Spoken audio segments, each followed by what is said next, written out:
in the staff report. Second. Okay, we have a motion. It's been seconded to approve the plat 38-2022 Woodland Crossing South as presented by staff in the report. Start the voting on the left. Aye. Aye. Aye. Aye. Aye. Aye. Aye. Motion passes 7-0. The next item is the preliminary plat 34-2022 revised Dayton Creek. Mr. Burton, you have the floor.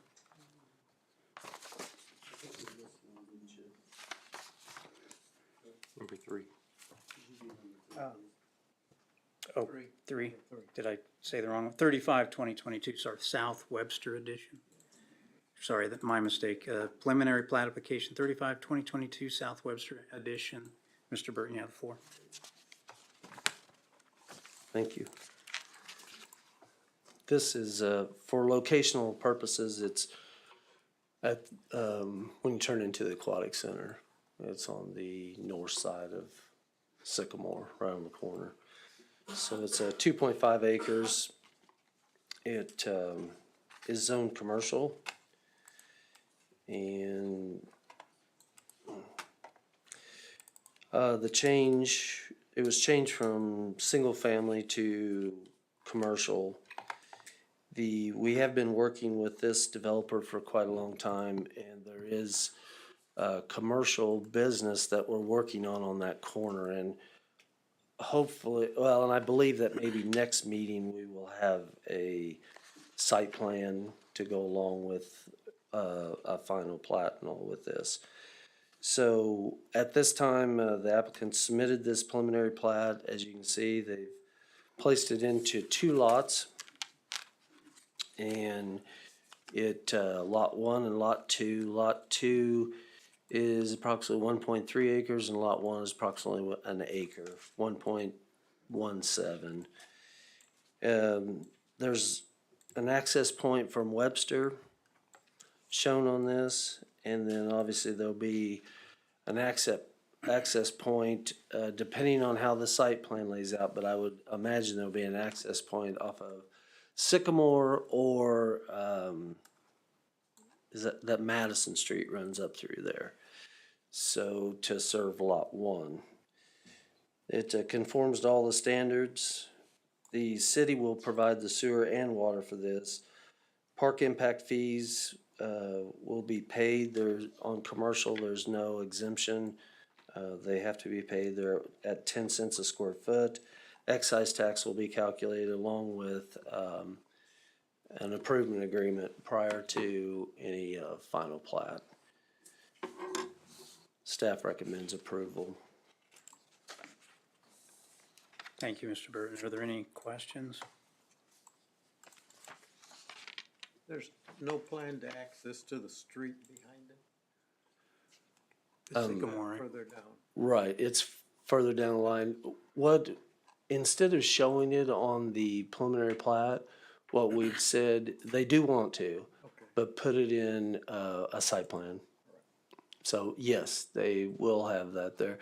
If we showed it on the preliminary plat, just to give you an idea, up the top north end and they needed it right in the middle or wanted it right in the middle, they'd have to bring the preliminary plat back.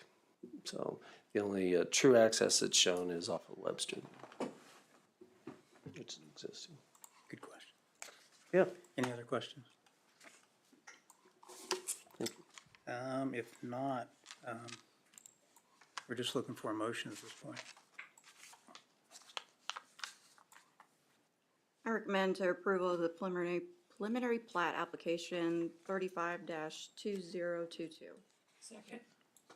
Okay, we have a motion that's been seconded to approve the preliminary plat 35-2022 South Webster Edition as presented by staff. Start the vote on the left. Aye. Aye. Aye. Aye. Aye. Aye. The motion passes 7-0. Now, we have number 4 on our item. It's the preliminary plat 34-2022 revised Dayton Creek. Mr. Burton, you have the floor. Thank you.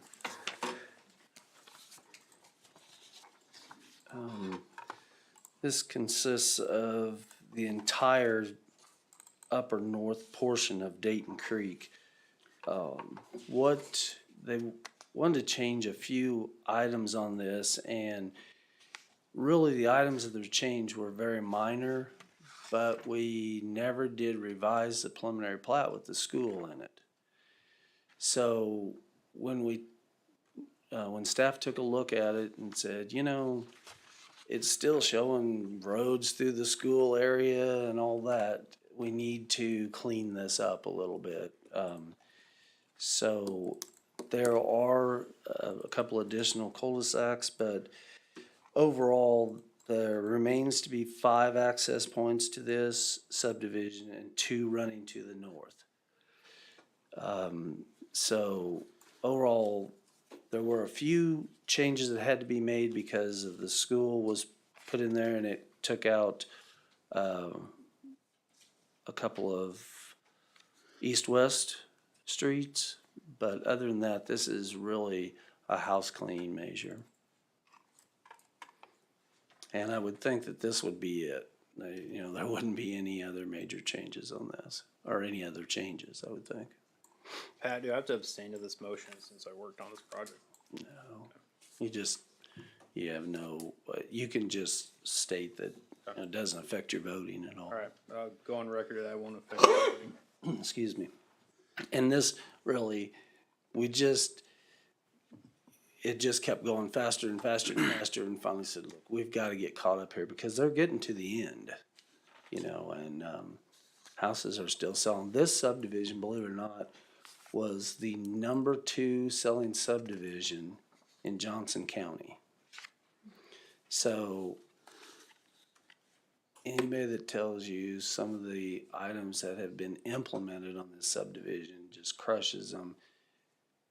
You know, and I did check, and there's all kinds of these, almost all, and I don't want to be like all the communities, obviously, you know that. But it just has not affected anything. It's more people want amenities, and this subdivision has all the amenities. So, very surprising, but it really was. I mean, number 2 in the entire Johnson County.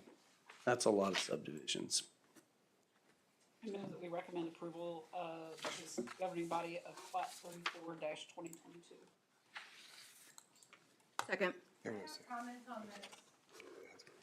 Thanks for keeping me going. I'm gonna go ahead and allow it. Do you have a comment about? Pardon me? Go ahead, you can come up. You got a motion. Can I let her talk first? or no? Just for you, that's, I mean, Well, can I let her talk since we already had a motion? well, if you choose to, a little bit under discussion, that's up to you, Chairman. Well, I think it's fine as long as we just keep it short and There you go. to the point. But yeah, we wanted to have that, you know, in the beginning, if you had anything other than the, I apologize. I thought you said if That's we okay. had anything related to Oh, the that's plat okay. that we could discuss. that's okay. Yeah, I meant the other plan. I'm so That's fine. sorry. I did say that. My name is Lindsay Murray. I live at 18701 Deer Run Street, which is the lot directly south of the baseball fields from the school. I'm part of the number 2. I moved my whole family here from Olathe, decided to build in Dayton Creek, and decided to move to Spring Hill. We closed on our home in March of this year, and my husband and I both work in the construction industry, so we know a little bit more than the average home builder about grading, about building a home. So when we went to our punch list, oh my, To hold that That's and you can fancy. kind of show where you live. Put the middle right in it. I am right here. Okay. Okay. So my husband and I knew at our punch list walk, when we went a week before close, that our grading plan was nowhere near sufficient to meet drainage requirements, and that if we allowed sod to be placed, we would have a big Dayton Creek of our own in our backyard. So we asked for that to be a punch list item. Since then, I feel like the only opportunity that I have for my concerns and my frustration to fall upon eyes and ears is tonight, which is now 5 months later. I still have no sod in my yard. I have 3 children under the age of 6 that I cannot tell to go and play outside because I still have a muddy mess in my yard. It's been told to me that the school district is responsible for regrading their portion of the property behind my house. I've been told it's a developer issue. I've been told about 7 different things, but I have no solution.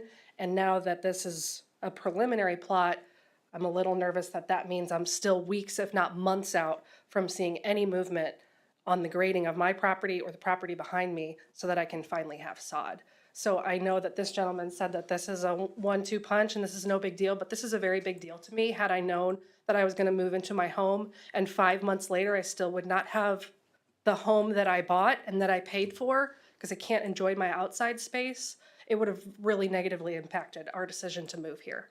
So I wanted to express my concern, my frustration, and my hope that the Planning Commission has some idea to help me figure out who is responsible for regrading the property that's not mine so that my property can be graded and my neighbors all along my street can not have a soupy mess when it's all said and done.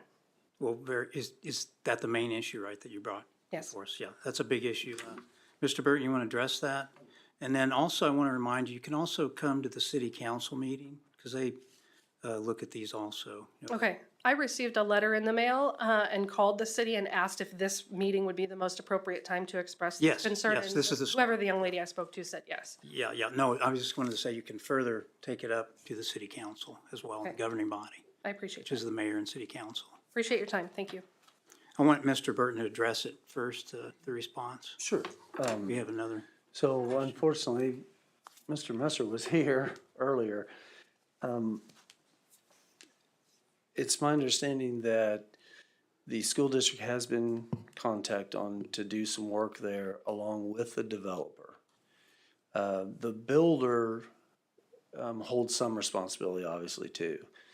So in that, I believe Mr. Messer, now I'm kind of speaking for Mr. Messer, I thought he was going to remain here, but that stormwater drainage for subdivision is under the Public Works Department and under our engineering. So Mr. Messer was to reach out to the builder and see there isn't any reason why that there couldn't have been a partial sod at least placed on this. I don't have an answer for you. I apologize because, you know, it's under Public Works, but we have the lady's name and number, telephone number, address, and we'll have telephone number on record. We will get back with her. I'll make sure somebody does anyway. Because there have been, and the reason I'm aware of it, there have been several areas in there that when the street was put in, no accommodation was made for some of the grading. I know that this area right here had quite a bit of grading problem as well along that street that was put into for the school there. So I know there were some grading problems in that area as well. So obviously I didn't know if it had been addressed or not, but I will check on it tomorrow for sure.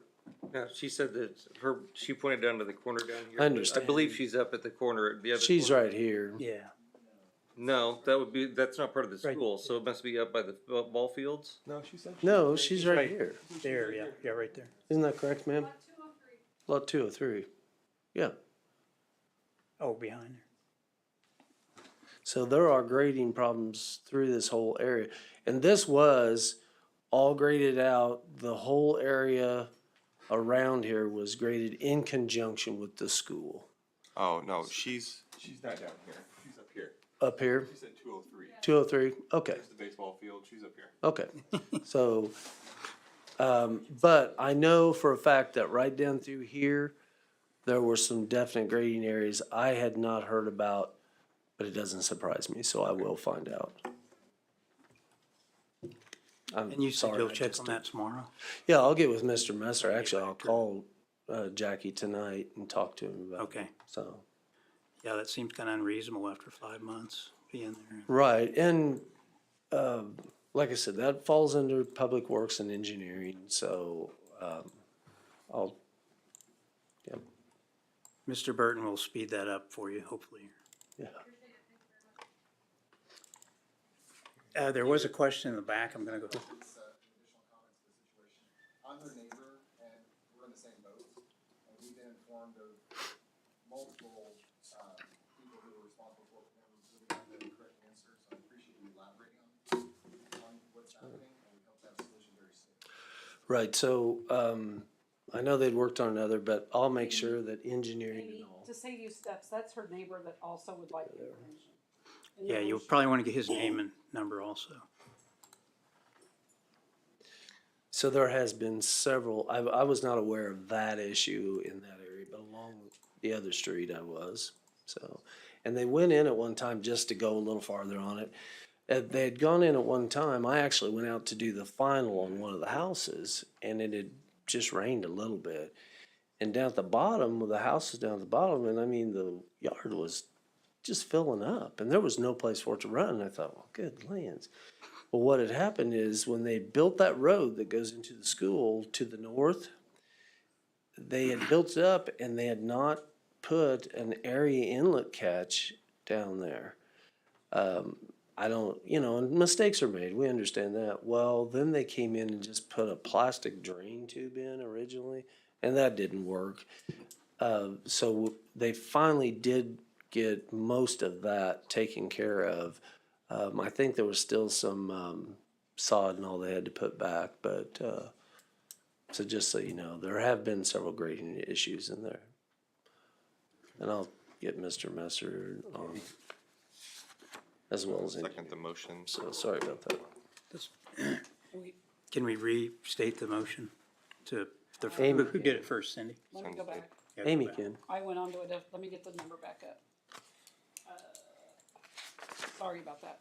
I move to recommend approval to the governing body for plat 34-2022. I think Mary seconded it. Second. Yep. So we have a motion, it's been seconded to approve the plat application 34-2022, the revised Dayton Creek as presented by staff. Start the voting on the left. Aye. Aye. Aye. Aye. Aye. Aye. Motion passes 7-0. Hopefully we take care of that flooding issue. Standing water, yeah, it's worse, yeah. All right, let's see here. The next item, I'm actually gonna recuse myself, but before I do that, because I'm an adjacent landowner, I want to explain the process here to the public. So we'll have Roger open the meeting since I won't be doing it. He's the vice chair. So the chairperson opens a public hearing. Commission members describe what, if any, ex-parte conflicts of interest they might have had, or discussions and contacts of nature and communications with who it was. And describe any, I think I already said that, conflicts of interest. Then staff presents a report and comments regarding the case. Then the applicant is welcome to also come up and make a brief presentation of the case or request or answer any questions for the planning commission. And then after that, we open it to the public comments or solicit it from the audience. And anybody's welcome to come up with a certain amount of time to speak. We always encourage the public to come up and speak. And that's one reason I'm recusing myself, because I'm actually one of the closest adjacent landowners there that also received a letter. After the comments from the public are addressed, and usually Pat Burton will address them, we'll have the developer address any comments or questions as they come up.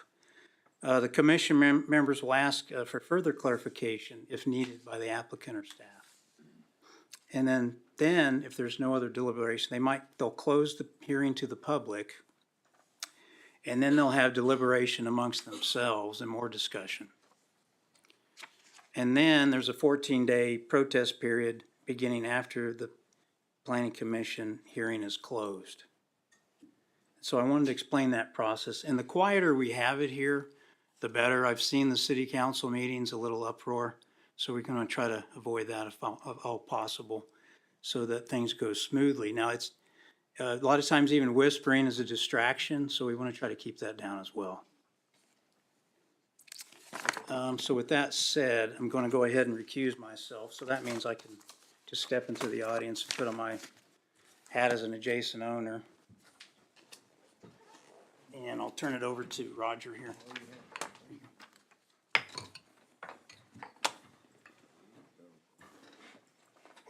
All right, we're gonna go ahead and open up the public hearing.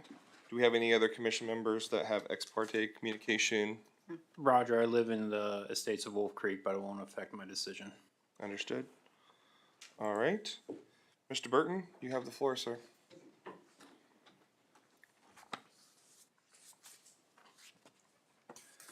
Okay, thank you.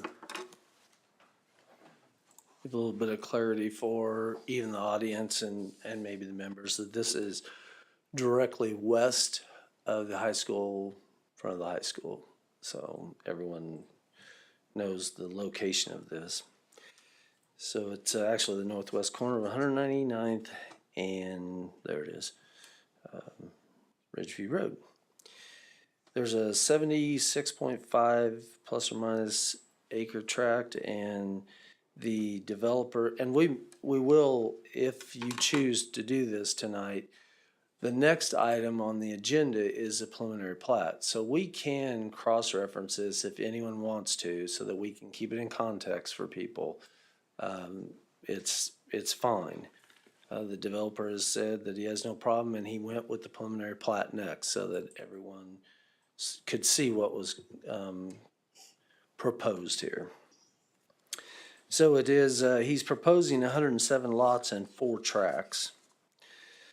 It is currently zoned RR, and it was in the county until just a few months ago. And it was annexed into the city, and it filled in, it is an infill area. It was RUR in the county, and the closest to us is RR rural residential, so it was brought into the city under rural residential. The consistency with the proposed regulations and the intent and the proposed district, the proposed zoning is consistent with the intent of the regulations that they are asking it to be zoned to. They're asking it to be zoned to an RP3 district. There is, I do need to explain this.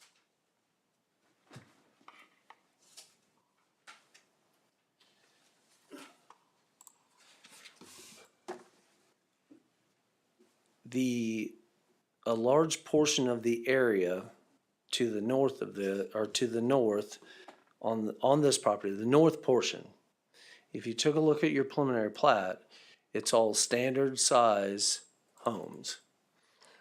Now, the reason that they went with the RP district on everything is, number one, a lot of other communities, that's what they make you do. You just own the whole piece there. We wouldn't have made that, but the other thing is that he might come back and ask for, on some of those lots, which are standard lots in our city code, some of those lots may need a 5-foot side yard setback with a 3-car garage.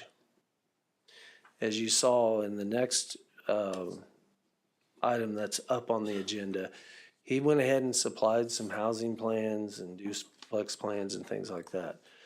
I've asked Mr. Quinn and his engineering to, if they're just gonna stick with that, come back with an R1 zoning if Planning Commission felt like that's what we need to do, straight R1 zoning, because he can make straight R1 zoning with the preliminary plat that's coming up next, because the lot sizes are correct, everything's correct on there to be a straight R1 zoning. But for right now, we're looking at the entire, and then we'll look at the preliminary plat also. And remember, the preliminary plat, he comes in for a final plat, he has to stick with the size of lots and things like that. Only thing that he might want some flexibility on is if he finds a few lots that he needs to put a 3-car or even an extended type garage area on it and get a 5-foot setback. So it leaves it open a little bit for that. RP3 zoning does not mean he can go up into that area to the north and just start building duplexes or townhomes or anything like that. That is not the way it works. So I just wanted to explain that to you as to why that was done that way. So neighborhood characteristics, it would be proposed, it would be compatible with the neighborhood characteristics by what I've explained. As you already know, more than half or around half of it to the north, adjacent to Estates of Wolf Creek, is an R1 type use, although it's within this RP3, the lot sizes and layouts and all. Then the zoning down towards, well, on the south part of the property, then against 199th Street and against Ridgeview, it makes sense for greater density there. Now, in our comp plan and all, really didn't, because it was a fill-in area, it was just a brush because it was county property. So at that time, all county property was just more or less deemed residential. So if it was not in the city. All the adjacent properties there are zoned residential. The current zoning, RR, would not be compatible with the RP3 that is shown at the south end of this. But it is still an R's usage. It is still a residential type usage. So that makes it meet the intent of the comp plan. The request is based, that big lot residential would not work on that piece of property financially. So they tried to lay it out that made the most common sense, especially going up against Estates of Wolf Creek. The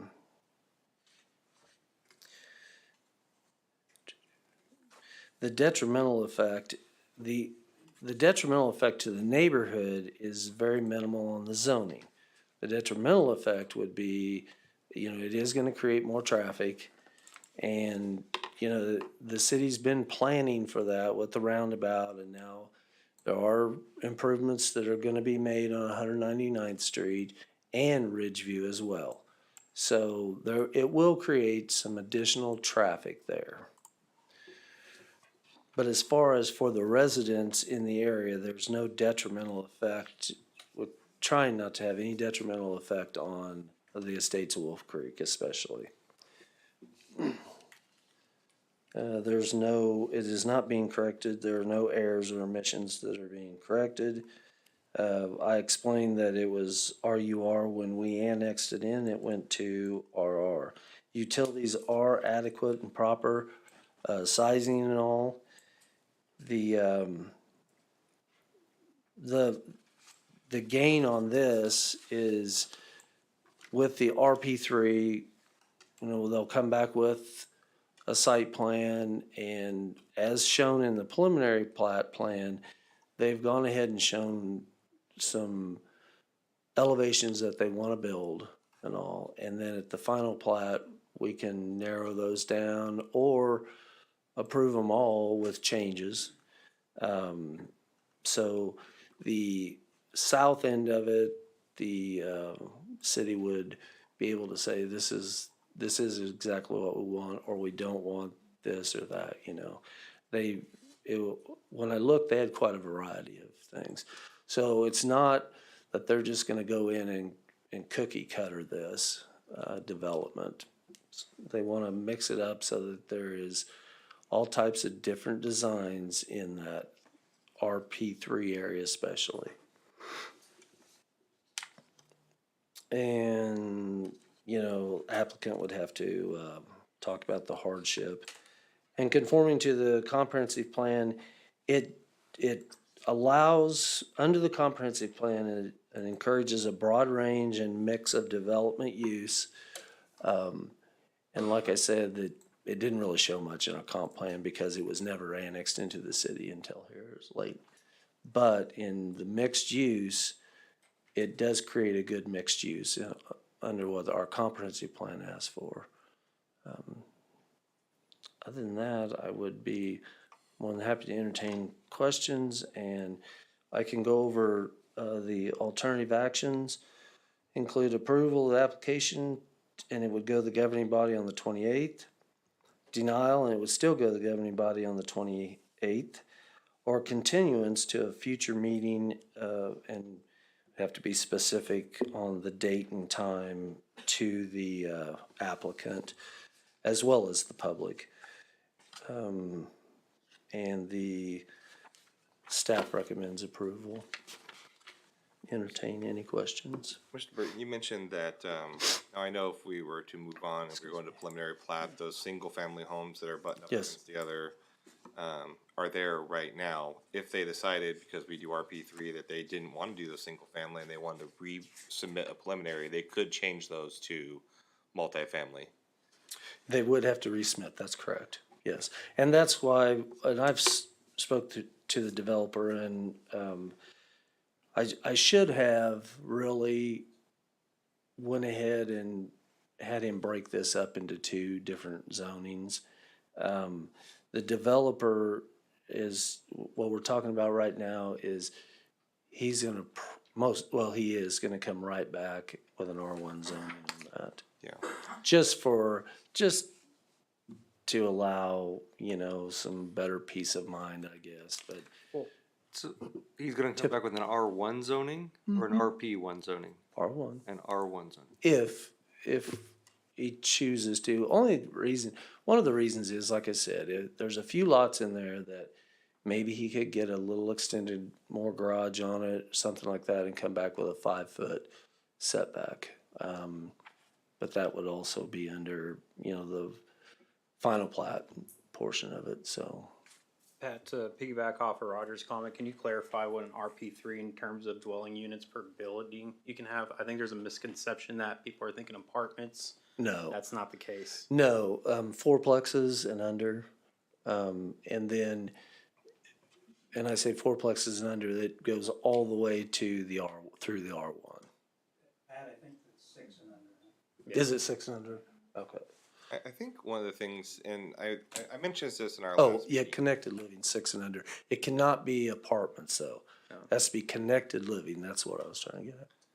And I don't know what the public's gonna say when it gets to their point, but I think when we start creating these zones of RP3 or RP4, like we did the last meeting, where there's a possibility we could put all the way up to apartments, and that could come back a change at any given time, having that say, okay, no, let's do an R1 and RP1 and ensure that we're not gonna put townhomes right next to those single family, and we have a little bit more, there's a word I'm looking for, they have more confidence in what's really gonna go there versus it changing 2 months later after we sit there and say, oh yeah, put an RP3 in, and then they have to come back and find out a new preliminary plat was changed. So, and the idea of getting the RP1 and having it split in terms of confidence of knowing exactly what's gonna go in there now. Well, that's, and maybe that is a problem with this community, that, okay, we don't trust anything. And you guys have this power, though. They can't go in and build connected living on that without your approval. And, No, that, I understand what you're saying. No, I understand exactly I what you're saying. understand that we have the power to But- say no, but but we've had the attorney sit there at that desk and tell us that we really can't say no if everything is by the letter. We've had it said before that if everything checks off, if everything's good, and everything follows the Golden City and all the stuff, right? Right. If we say no, we're saying no for our own personal reasons. We're not saying no for legal reasons. Okay, so I get it. I mean, you guys are trying to mix all kinds of stuff together. Here's the deal. These lots will not support connected living. Bottom line, they're not large enough. They can't meet setbacks. And I get where you're going with it, and I understand that the problem is that unfortunately, most communities, they have one big plan district, okay? And they were used to that. Now, I have asked them to come back with the RP1, or actually just an R1. They don't even need RP. And which, anymore, I'm telling people R1 because it seems like everybody wants to get their hands in somebody else's business. I'll just be honest with you. So R1, because they're meeting they're meeting all the guidelines for R1 on the size. So if you want to table it away, and then we'll come back and with an R1. Pat, to build off of that, can you maybe elaborate on what a plan district is? Why an RP3, what that does to this board up here, what that gives us?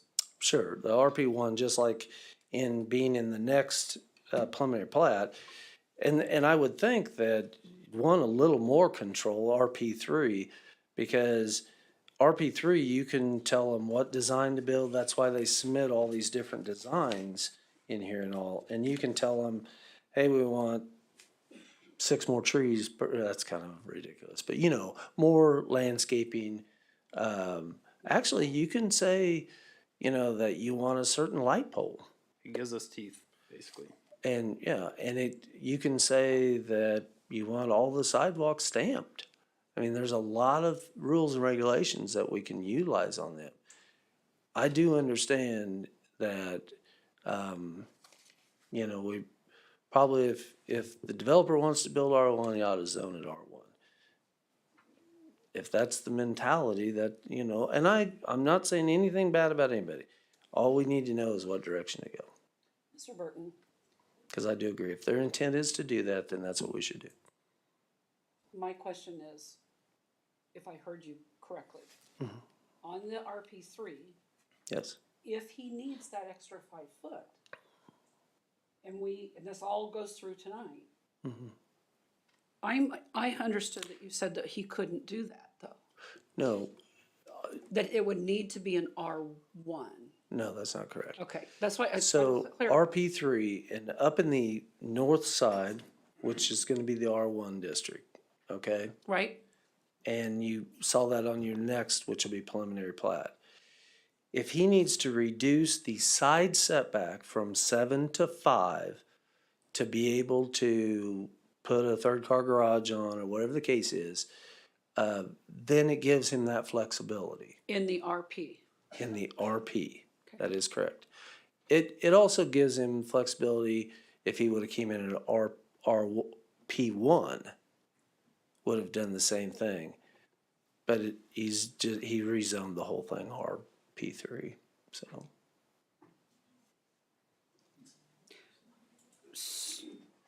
And I would say that if really with the way things go in this community anymore, table it.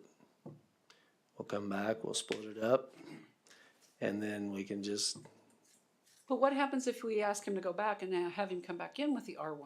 I'm still lost at what advantage that is other than, it's no advantage to Larry. you or this community.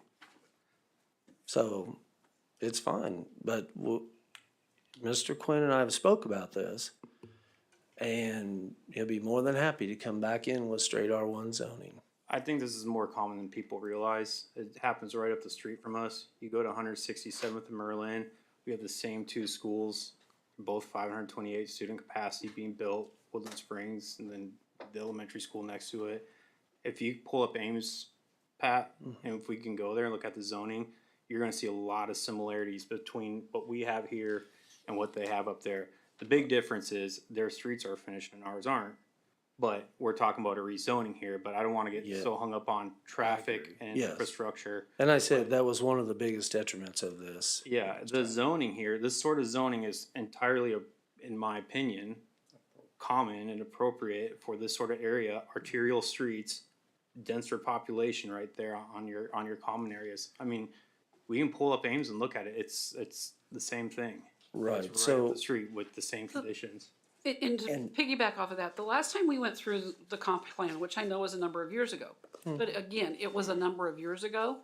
And when we went through that experience, this is what we were told that we should be expecting at planning commission meetings is one zone. I also wanna, Because it's the lot sizes that break it down. I wanna specify just a few things on R1 zoning.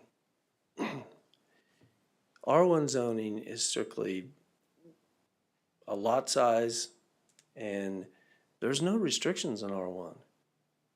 The truth of the matter is, in an R1 zoning, they can bring in manufactured housing. And there's nothing we can do. As long as they meet the setbacks, they meet the requirements of trees, sidewalk. So that's why a lot of communities, they'll use the planned district zoning and have those teeth in them a little bit, per se. I hate to use that type of terminology, but it's about all I can think of right now. And I really believe that this developer said, well, they're doing this in other communities. They have to go through a planned district in other communities. And I don't think he really realized that he could just do an R1 zoning here. So, and I've spoke to him and I've told him that, if there's some controversy on it, then we'll just come back with R1 zoning, because that seems to be the key that everyone likes to have. So that's totally up to you guys, what you want to do.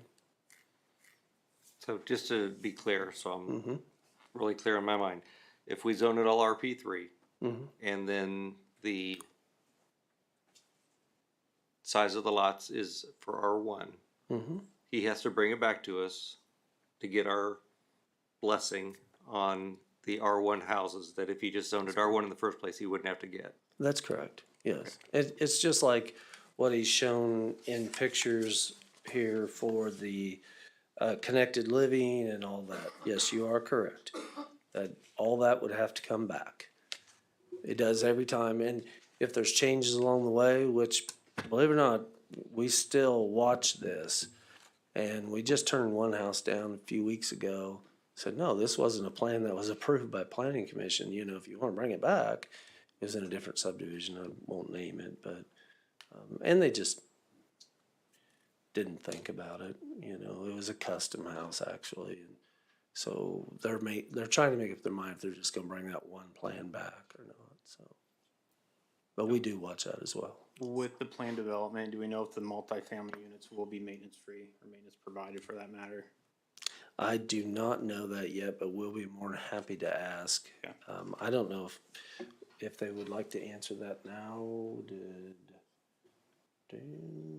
Oh, here we go. Come on up, Mr. Quinn. Well, they're walking up, that's my question too, is on the multis, are they slab homes? Well, the multi probably will be. Well, so then, But- my follow-up question. Well, and he'll be able to answer that Yeah. for you. My follow-up question then, if, I'm Dan Quinn, 10823 West 164th Street. I'm the developer. Go ahead and get up there. Brad Sonner with Olson, 7301 West 133rd Street, Overland Park. so my follow-up with it being slab homes, are we Yeah. providing tornado? I'll start with the first couple answers. So actually, probably not. They're gonna have basements. Oh, they're gonna have basements? Yeah, All of them? that's the intent, yes. What was the other quick question? No, that was, my follow-up with that was if they're Oh, extra. Oh, in maintenance. his, or, Yeah, and the, Provided. yeah, and, Mowing and all that. yeah, and they'll be maintenance provided. Okay. So let me go back, if I can, maybe help the community a little bit. So I've been developing for about 20 years in Johnson County. I've done over 15 subdivisions, mostly in the Blue Valley area. We like to think very high quality, beautiful homes, beautiful neighborhoods. And we also believe in an appropriate path of development for every community that we go into. This location seems perfect for the plan that we've got in terms of a linear growth pattern from what's around it. The amenities of the schools that can be walked in distance for families, to the high school, the middle school, the elementary school. We want to be good stewards of every community. We want to be partners with the community, and we want to create stuff that's beautiful, that adds value to everybody. In our development research for this piece of ground, there's several things that it seems like the market and the community wants. One is well-planned, beautiful neighborhood. Everybody wants it to be beautiful and high quality. That's part of the reasons of the basements versus the slabs. Slabs are. Are you going to keep interrupting? Yes, I am. I really am. I have ADD, so I have to stay on track. The plan, yeah, thank you. No, and that's right. The plan district gives you guys a lot more control. It's not a developer's friend. A developer's friend is to do R1 and see you later. And the next thing you know, you see manufactured housing coming in. Oh gosh, we didn't approve that. Well, you don't have to know about it. So the zoning we're asking for, the RP3 gives you a lot more control. We're not afraid of that because what we do is quality. And we're going to try to create the product in an efficient way where the cost can stay under control, but still be beautiful, high quality. And that's the reason for the maintenance provided. That's the reason for the basements. Slabs have all anybody in construction knows that from a grading standpoint, the other family, if they're having that kind of a problem with the basement, can you imagine how kind of drainage problems you're going to have with doing a slab community? It's really challenging. Everybody needs storage. Everybody needs a safe place in the Midwest for a basement. So it's not that much more to do basements. And from our research, and the biggest thing I'm just going to speak to Johnson County, is not only quality and beauty, but it's affordability. For the teachers in the community, the employees of the companies that are in the community, you guys can't find anything brand new for under $400,000 anymore. So our attached, you want me to finish? You want me to wrap it up? No. Okay. So real quick, the attached housing, which is on the south portion of the development, it's two units per building, 3 units per building, and 4 units per building. And it's the only way to get a cost-effective residence that can be around $300,000, hopefully on the 4 units per structure, a little bit under $300,000 per unit. And most of those 2, 3, and 4-plex townhomes will be in the range of $300,000 to $400,000. The single-family homes will be in probably the range of not as affordable, but more of the high quality, the beautifully designed homes in the $550,000 to probably $750,000 range on the north half of the development. But it's going to flow nicely. We're going to have a beautiful amenity area with a clubhouse and a pool adjoining the lake in the southwest corner of Garrett's Ranch. Walking trails that'll be planned for. I keep thinking you're telling me to be quiet. Actually. Okay, are you doing hand signals? So anyway, I don't want to bore everybody, but this plan's the result of a lot of research, a lot of planning, a lot of thought, consideration, most of all for the community. I'm sure a lot of you guys don't want growth. You don't want, townhomes that are small. But if you don't want that, if you don't want a linear pattern of quality development, then just, say we're not going to have any growth. But if you look up at Olathe, you mentioned Olathe, there's some wonderful projects in Olathe, even with alleyways, which I don't think are the most efficient, but they're architecturally and from a flow standpoint, they're different and they're beautiful. Shawnee's done some. So we're kind of trying to do not a total neo-traditional design pattern, but something that kind of blends what's already here to something that's a little bit new, a little bit progressive, has beautiful linear streets, and also has the accessibility to the current amenities, which really is the school. So we're here to help build a community for you guys, with you guys. And if you don't want it or like it, we'll go do something different. The research from the outside consultant said that hard corner should be commercial. So if it's not today, maybe someday, we're not in that business. We don't want to do commercial. But the traffic in the next 10 years for that hard corner is, a quick trip type store with other neighborhood retail. That's not what we want to do. And I don't think that's the best use from now to the next 10 years. So if somebody else wants to do it, we'll sell them the ground, but we don't want to do that. We want to do residential. So, sorry, Brett, I take up our time. You're good. Were there any other questions that I forgot to ask? So are these gonna be rentals or are they gonna be purchased? They would only be long-term rentals, and again, that's kind of part of the housing solution to the current problem, but for sale or for rent on the attached homes. And obviously, you guys understand the whole conversation about affordability and the housing crisis. So we're trying to help solve the housing crisis, but still keep quality and architecture in place. So if anybody knows a better way to do it, I'm all ears.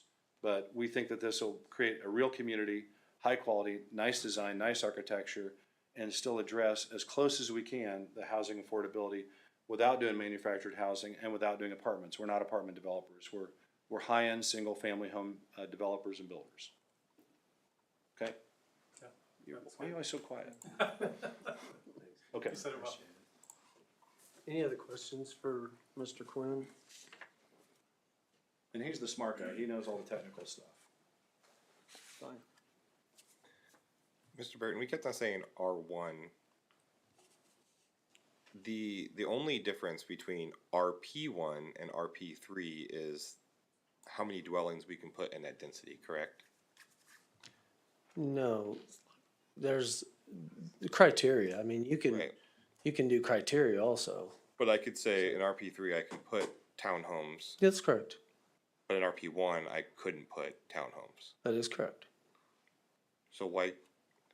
And I think I that's what I explained was it. trying to get to this So- earlier was if the top half was RP1 and the bottom half was RP3, then it would actually say, okay, these are there's areas only for single family homes. I think not- if you look at the preliminary plat, and we're getting ahead of ourselves, the developer's done a great job of creating gradient, going from the single family to duplexes, to townhomes, to quadplexes. So really what you're looking at then is doing an RP1, RP2, then RP3. And I just think the RP3 is gonna give max flexibility, because they're also proposing phasing the product, and market changes over time. I know I live in a development that's not fully built out. I don't know if it's ever gonna be built out, but there's a preliminary plat. It's actually RP4, it's the northern part of Wolf Creek, and it could be, come back and be apartments one day. Exactly. And my point was though, is why would Mr. Quinn or any developer come in if he has the correct lot size, come in for an RP1? I mean, he's tying his hands. I mean, if that's, want that broke out, he'd most likely come back with R1. And there's no denial process on R1. I mean, that is the weakest zone. I mean, So, I think so the way that I understand it then is that the only way we can hamstring ourselves is if we approve the rezoning but don't approve the preliminary plat. right. Is that correct? Right. that's Because if we approve the rezoning and approve the preliminary plat, they're locked into that that's correct. without it coming back to us. Right. So, exactly, and I felt like that was the one piece that was missing in this conversation. And in the spirit of full disclosure, as much as you can, that's why we're doing them back to back. The tricky developers come in and get the zoning, and then we'll see in a couple months, and they're like, oh, we got our zoning, guess what, you didn't put any, conditions on it. So here's our zoning, here's our plat together on purpose. So, Pat, correct me if I'm wrong, but if we wanna change the plat that you're gonna approve hopefully next, we have to come back and get approval for a different plan. That's why they're connected. And we had this discussion on where the one that we turned down came in and was upfront with us and told us everything up front also. And then the next one said no, they don't, and they don't have to turn in, the plat and everything. And like I said, Mr. Quinn was very generous, said, oh no, I want everyone to know what I'm gonna do there. And, go with the preliminary plat also, show them, put it in combination. Well, obviously I couldn't combine them on this, but he was willing to let us go into the next discussion as well on it, so, in combination. So, yes, it ties his hands with the preliminary plat. That's correct. And well, that'll be on the preliminary plat side, so. I think that's what the community appreciates is the upfrontness and the clear, this is clear, this is what we're after, this is what they want, this is what we want. And that's the way that we can negotiate is with an RP versus an R. So, I mean, I've always been a fan, it took me a while, as long as I've sat here, it took me a while to understand and get used to RPs or even the overlay districts, but I think that the RPs definitely give us, as a planning commission and a city council or a planning department, more leeway into what we want as a community or what citizens may be telling us or council, we want to see this. I think that gives us more grab and more bang for our buck versus just an R. When we met, That's my opinion. when we met with them, they were surprised that we would even allow them to do just straight R zoning, R1 zoning, or any straight R zoning, so. Final thing I'll say, just a little piece of info. I don't know another municipality that allows manufactured homes in R1. And so normally they have a different provision for that. I would do that. I would just have your straight R1. You leave yourselves kind of open because it's much less defined. That will be worked on into the comp. I mean, you guys don't know me from anything, but that's, you want to be concerned about something. You don't want just to get zoning and then have people start, nothing wrong with manufactured homes. Yeah. Manufactured homes are part of the solution to affordable housing right now. That's not what I'm doing. But you talk about a community that wants to know what's going on. I can come here and get zoning for something, then, start doing manufactured housing. Most people prefer, stick-built, single-family homes or attached homes like what we're talking about over manufactured. But I just find that interesting. That's something that I would have a conversation about because those kind of open zonings with less definitions is really what you ought to be worried about. Right, and we'll work on that in the comp plan, obviously. And believe it or not, I was just at a meeting that had Johnson County, Miami, and I think Franklin was there, if I remember correctly. But, so this affordable housing, you just can't get it. I mean, they're trying everything they can. Well, the next solution that they actually were discussing in this meeting were manufactured housing and trailer parks. So that's one of the biggest pushes, and HUD even did some of the requirements. That's off base, but anyway, Well, on that's that what we comp plan, had. You guys ought to think about where to put them. Oh, As a leadership of the community, that's absolutely a great solution for the housing problem.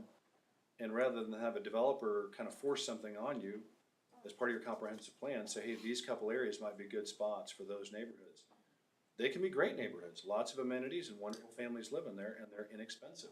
And they should be in every community, but I'm not putting them on this Proper ground. location. I'm not putting them on this Proper ground. location. Okay. So do we have any other questions questions for for the the developer or applicant? anything? Okay, thank you guys. I appreciate it. Ours stopped off the R. On the traffic, is it after the zoning? Yeah. Yeah, that would be the next Right. one. Okay, Yeah. then I'll wait. All right, at this time, we'll go ahead and open it up to the public. I have some names here. I'm gonna try to read this first one. I think this is Bart. All right, if you wanna come up and speak, state your name and your address, please.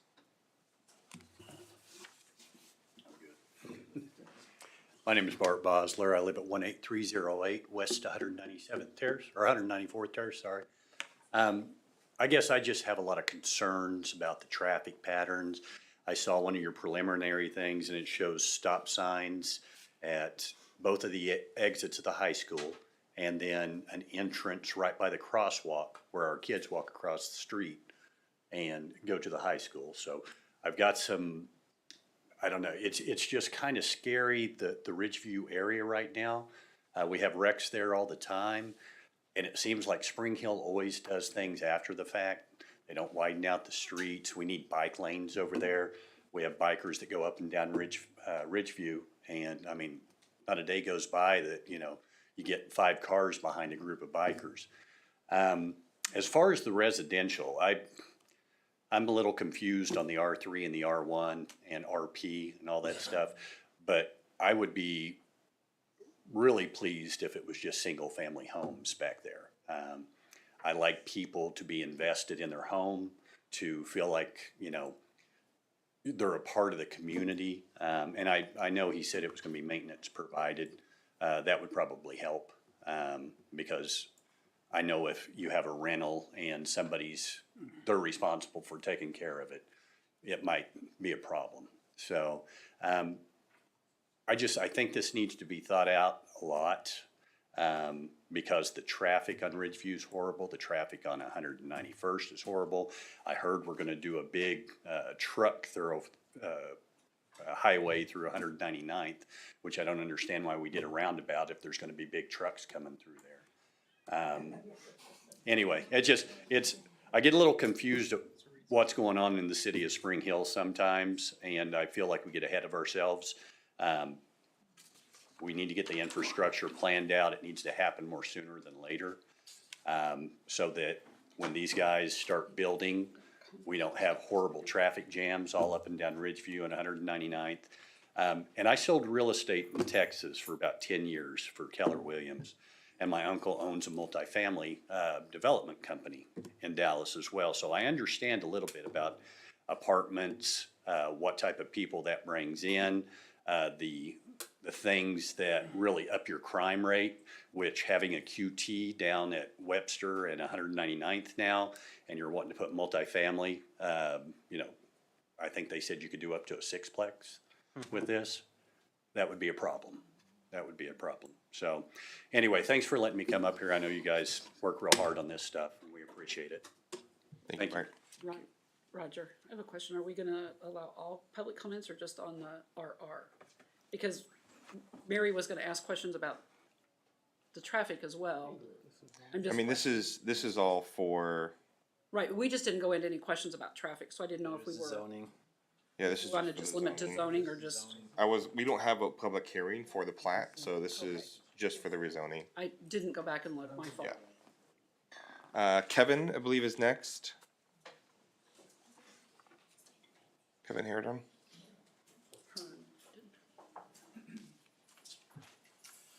All right, Kevin Herndon, 18517 West 194th Street. My biggest concern piggybacks off of here. If I was looking at this, the phasing of this, I heard 4 tonight, but I only saw 3 on the plan. Can I get clarification on phase 4? That's the next agenda item, but I believe there's 3. Okay. My concern is one entrance and then utilizing Wolf Creek for the second entrance into that subdivision during a build out. That's one in, that's one out. Newcastle Street is the busiest street. That's the street the kids use to walk to school with. People do not stop at stop signs as is. It's a cut through, it's gonna be a cut through street as soon as the middle school's open. And it's also blocked right now by a hedgerow and a fence that's been in more than 15 years. And it is a borderline boundary that is perpetually on both sides of the fence here. Safety out there, it is so close to that crosswalk. I did a walk today just to see how close it was according to the plot plan. People are gonna get hit. We have people get hit turning out of our neighborhood. We had 2 bicyclists hit last year. I mean, it's just gonna be a safety nightmare right there. The widening of this road needs to happen. There should be a turn lane in there. It takes me at least 8 minutes to turn out after dropping my kids off at Wolf Creek to get a clear shot through. This traffic study, does it include the new middle school traffic that's coming? Does it include all this other traffic that's gonna be there that's not gonna be thought through in the next 2 years? That's a question I'd love to have the traffic engineer answer if they could, because I couldn't find it in their data on their future projections. All I saw was up to 2042, and, we're gonna have another 500 kids going to school. That's a vehicle each that are gonna be using those roads through there. So can we get some clarification on that? And that's what I've got, so. Safety, kids, 3 major schools, one access in on phase 1 scares me to death. In utilizing the existing street. Thank you. Lindsay Murray. I think you were.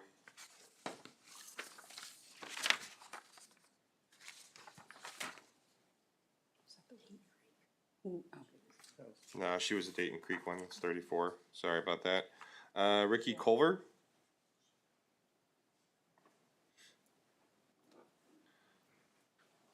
I don't know why I added a Y to your name. I wondered about that.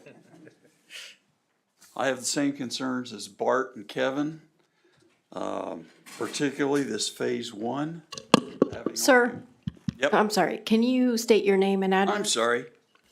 Rick Culver, Wolf Creek Estates. I have the same concern about particularly this phase one. I was in this very room when rezoning and so forth was considered for the junior high. I raised concerns about the traffic on Ridgeview, and I was assured that Ridgeview would be dealt with before that school opened. Well, it's going to open next month, and there's nothing done on Ridgeview. So I'm concerned, like Kevin said, we keep putting the cart before the horse. We're not building the infrastructure before we let developers come in and add all these houses. Excuse me. And I was confused by something. Roger, you kept mentioning RP1, and the developer kept talking about RP3 versus R1. Can there not be an RP1 on that first phase in that section? There absolutely could be an RP1. I mean, that seems like the appropriate thing to do. And that was my argument, was if we're gonna put single family home there, put an RP1 versus an RP3, which allows for. Everybody else plats is to using the come word back. R1. I know. So, It allows for the preliminary plat to come back. Yes. Does it have to come back in front of us? It absolutely does. But what I'm saying is, if you want it to be single family, then put it RP1 and make it single family and I not agree. open it up for multifamily. But I digress. one question, and I don't know about how these things work, but is there any possibility of forcing the developer to put drive 2 and drive 3 in before they start construction on phase 1? That would help alleviate some of the traffic. I'll let Mr. Burton address that once we're all done here. We got Steve Sly.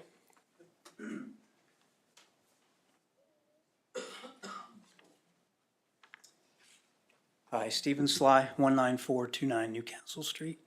And I'm just going to reiterate something that popped out in my mind, right away, is kind of what Roger's bringing up here, that every other subdivision we went through recently has been 30% multifamily, 70% single-family homes in the right area. And I just don't know if it makes sense to me that we have 76 acres and it's all going to be rezoned RP3. And there's a definite split if you look at the next item on the agenda, the plat, that it's almost like 50% is RP1 and 50% is RP3 is the way I see it. And I don't see any downside in that with the developer, unless, I think the only downside is the R1 can have bigger RP1. lots than the RP1, right? The R1 can have bigger lots than the RP1, and the R1, you don't have to, technically, you don't have to come and show the, get approval from that when they start the plat. So the RP1, you can control every process. I don't see what the difference between, and I think that was all the uproar in the community where we live in Wolf Creek.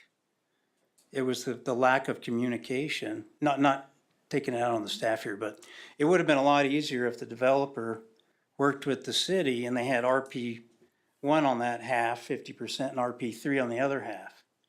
Nobody wants it to be zoned RP3, especially me right next to my house, which is 10 feet from the border there.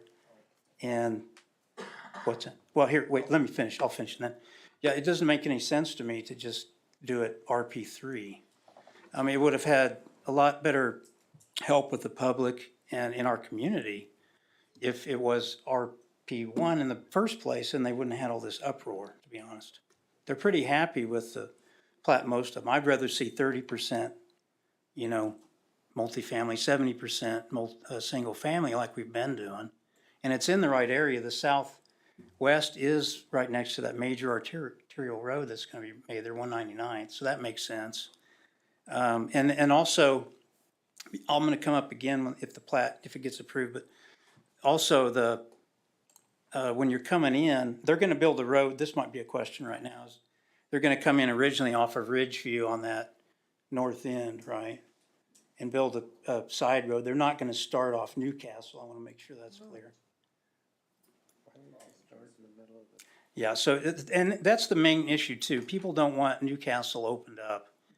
Me especially, there's a wonderful, I'm gonna reiterate the one gentleman's comments there. We're perfect. It's a natural border that's been there more than 15 years. There's a barbed wire fence, and there's actually another old fence that's actually built with trees. It's been there many, many years, and it goes all the way across Newcastle. Everybody's seen it that lives there. And there's beautiful trees there, and actually one of the trees right next to Newcastle, they'd probably have to cut down, goes over my house. And so I'm getting a little ahead of ourselves, but I think that's one of the reasons they don't want it there, because of the traffic, like Bart said, coming through, and Kevin, through Newcastle, coming back through the schools, and the middle schools up there.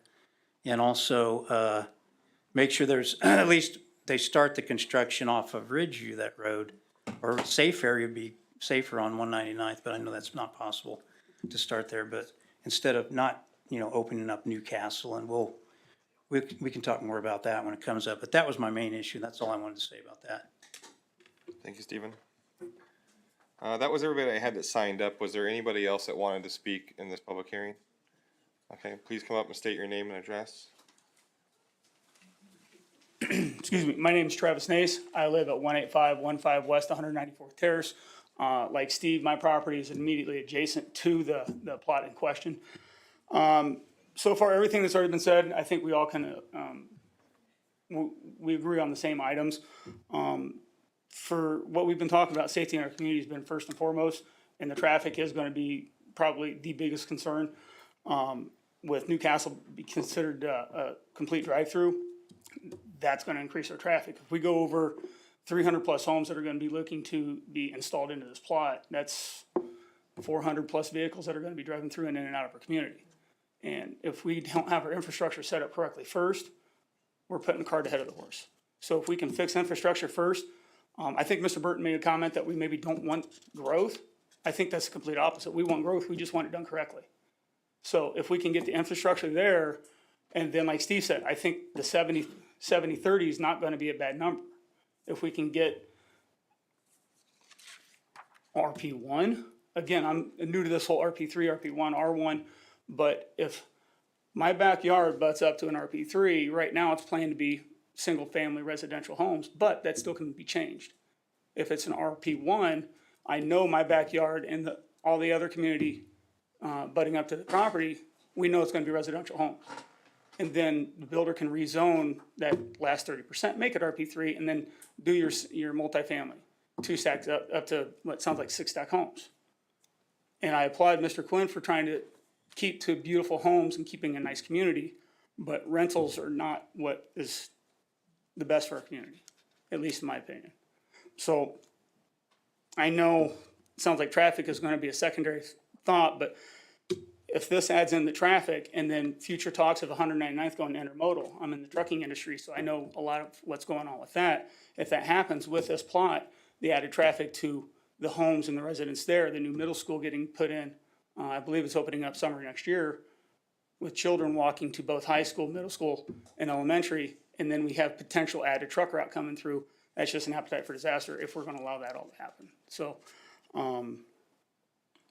I believe, Mr. Burton, you made comment that RP3 still it did not set up well for the multifamily. It wasn't going to be,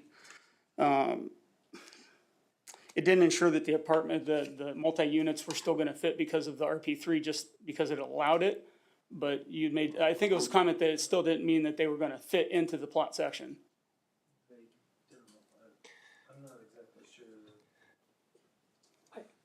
I think that the comment was intended for, because I kind of remember what you're talking about, I think. Yeah, the RP. That the house, if it goes RP3 all the way through, on a lot size that would be an R1 lot size. Correct. Would not fit any of the R2s or R3s. And that was my understanding. So if that's truly the case, then why even go with an RP3? I would just expect an RP1 to be set up through there, and then they could rezone after the fact on the secondary issues with that. So I don't want to keep, I think that's already been talked about enough. But with that, if we can fix the infrastructure, I think we want the growth. And if we can do that, and build our community the correct way. I think everybody here is happy with growth. With the Quick Trip coming in, the new middle school, we want families to come in, enjoy the community, and be a part of it. And if it's done correctly, we can keep them safe in the process. Thank you. Thank you. Amy, was this another name that needed to be called? I believe so, so she brought it up. Okay, I apologize. I'm not gonna be able to say your name very well here. It's the lady in the, yep. You can try. You can try. Tatinda? Tatenda. Tatenda, okay. Thank you. Hi, Wejobosh.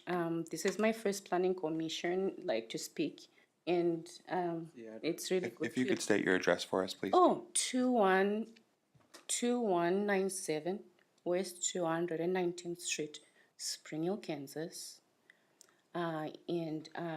Yeah, I want to talk about this issue in the developer with the high school. I come here as a parent. My daughter starts kindergarten this year, and she will go to that high school. And other children will go to that high school. And this developer plans to do things here for the next 10 years. How is that going to help the high school? How is that going to pour into our children? All I heard them talk about was about the developer, the house, and what they are going to get. Nothing about how much they're going to pour into their high school they are next to. Nothing about the families, the children, the teachers, the educators, or improving the high school. That's my worry today and my issue as a parent and as a rural resident of Spring Hill, Kansas. And to the developer, this has nothing to do with you as a developer. It is because that's who you are. It's all about that for you. But what we are saying is, and what I'm saying today is this. Can you take time to actually involve them and us as a community? And we help you develop this land, because there was a reason the city left it vacant like that for all this time. Because the city has a vision. And we all know what Spring Hill was built on: Hebrews, family. So we need to remember, when you guys come and develop our community, to remember what Spring Hill stands for. Period. This has nothing to do with everything that. Remember what Spring Hill stands for. And we go forward as a one person. And to talk about affordable housing, you said 400,000. How many people right now make over 100,000 a year? Lift your hands up in the crowd. Tell me lift your hands up if you make 100,000 a year. 1, 2, 3. So who are you going to sell these houses to? These are what we will be driving, going to drop off our children, our neighbors to this school, seeing these homes that we can't even afford, putting pressure on us as citizens of this to want more. And what happens when we want more? We involve ourselves in things that are disgusting, because we are hungry for things that are not right. And that traffic there about the roundabout, my North said it in the last meeting. It is too loud for the kids. And I drove to the roundabout. That roundabout is for our children to enjoy.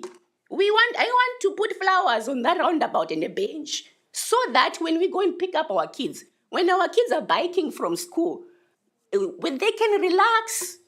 So this is a high school, this is for children and families, and we want our children and our teachers to be safe. Yeah. Thank you. Thank you very much.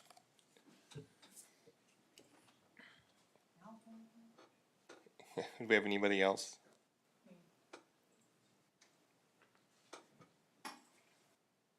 Can I please state your name and your address, please? I'm Ann Simmons. I live on the corner of 199th and Ridgeview, where the roundabout is. So with all of this going on, I don't think anything should be rezoned right now, passed for any reason, until all the roads are taken care of. I I invite anybody that wants to come over to my house, sit on the front porch and just watch the traffic that goes around that roundabout. Almost every semi goes over it. I'm in transportation, been in it for 32 years. Those trucks cannot make that roundabout. They go up over it. It is not correctly designed for that kind of traffic. It's very, very dangerous. That intersection's been dangerous since 1986. We bought our property in 1986, and I can remember sitting, excuse me, I talk on the phone all day long, sorry. But I can remember sitting in Dairy Ann's talking to the farmers, and they're saying how dangerous that intersection was even then. And it's still that way. The roundabout got put in, it got put in way too soon now that all this is going on. Because it's in the corner of my property. And it should be north moved over. It is not lined up with 199th. That's part of the problem with these semis when they come up out of there, coming from the east, and they try to make that round going to the west. They can't do it. They come off of Ridgeview, they'll come down from the south to the north of Ridgeview. They can't make that roundabout. It's just not gonna work. I mean, the roundabout got put in way too soon with all of this now going on. It is gonna be so dangerous for these children. My kids are grown and now I have grandkids. And I'll tell you right now, when they come over to my house, I'm scared that somebody's gonna roll over in our front yard. You know, we stay in the back anyway, but it can't be, nothing can be passed today. It just can't be until we know what's going on with these roads, because I didn't know any of that was going on until the meeting that they had in Edgerton that I guess they wouldn't let anybody go to. And I just don't think anything should be passed yet on these housing, on this development and stuff. I mean, it sounds good. I live in my corner and I love it there. I've been there forever. And to have a nice subdivision built over there and everything would be great compared to what we just fought on 207th. That was a you know what show. So, I mean, that was just not good at all. But if he's really saying what he's gonna do is what he's gonna do, then it's gonna be beautiful over there. And it should be that way. I'm very proud of Spring Hill. My kids grew up here, like I said, and we just want it to be, I don't know this lady's name that just came up, but she said about what Spring Hill is about. A lot of people don't know the history about Spring Hill. I mean, and the developers will come in and whoever's buying up all this land, money looks good. But we want it all done the right way, you know? So, anyway, I'm just worried about the road thing. That is just so dangerous there. I mean, my son is a police officer and not here in town, but one day he just happened to be at my house and he peeled a kid out of the middle of the intersection that got T-boned in there coming out of that. This is like before the roundabout. And if he wouldn't have been there, I don't know what would have happened, because it took a long time for anybody to come rescue that kid. But anyway, so I'm just saying, trucks, 95,000 pounds going 60 miles an hour down that road is scary. It's gonna be scary. So I just hope y'all think about that. And for all the kids that live in Spring Hill, because I had a garage sale, and everybody that came to my sale, they said, oh my God, do you know how many kids live in Spring Hill? Because it was the city-wide garage sale. Mm-hmm. I didn't have any kid stuff at my garage sale, but anyway. So I said, yes, it's scary, you know, and they all talked about the roundabout. But Thank you very much. anyway, thank you. Appreciate it. Mrs. Thompson? Mrs. Thompson?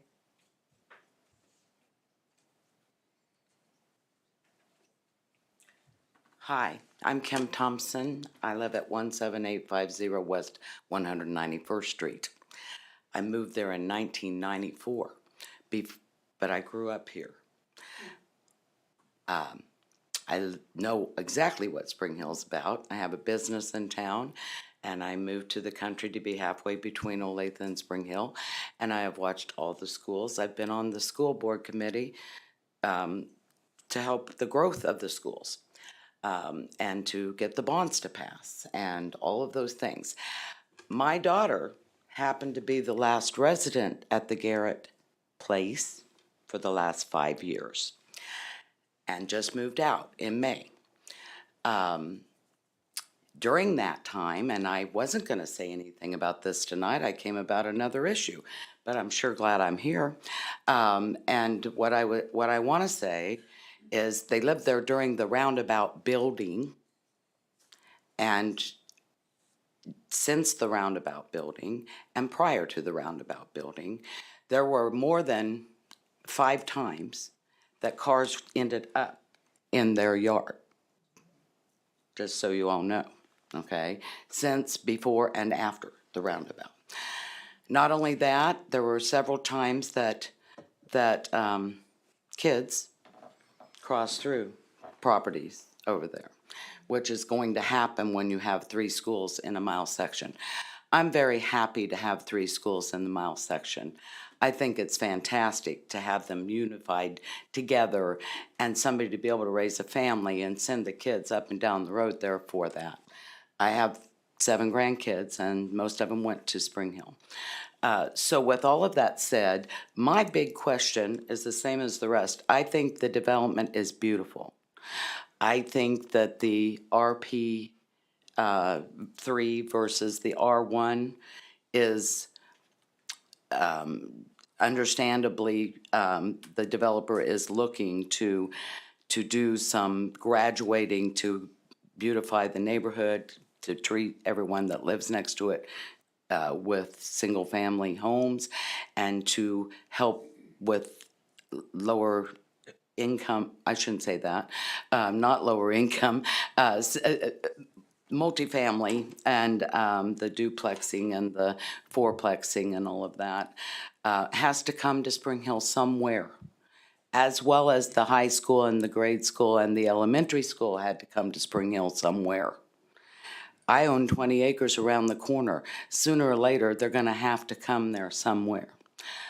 So what I'm saying is when and who and what determines what the road structure for Ridgeview is before all this keeps happening. Because it is a nightmare, and if you think it's a nightmare to all of you, you should have lived there 15 years ago and see what the changes have been.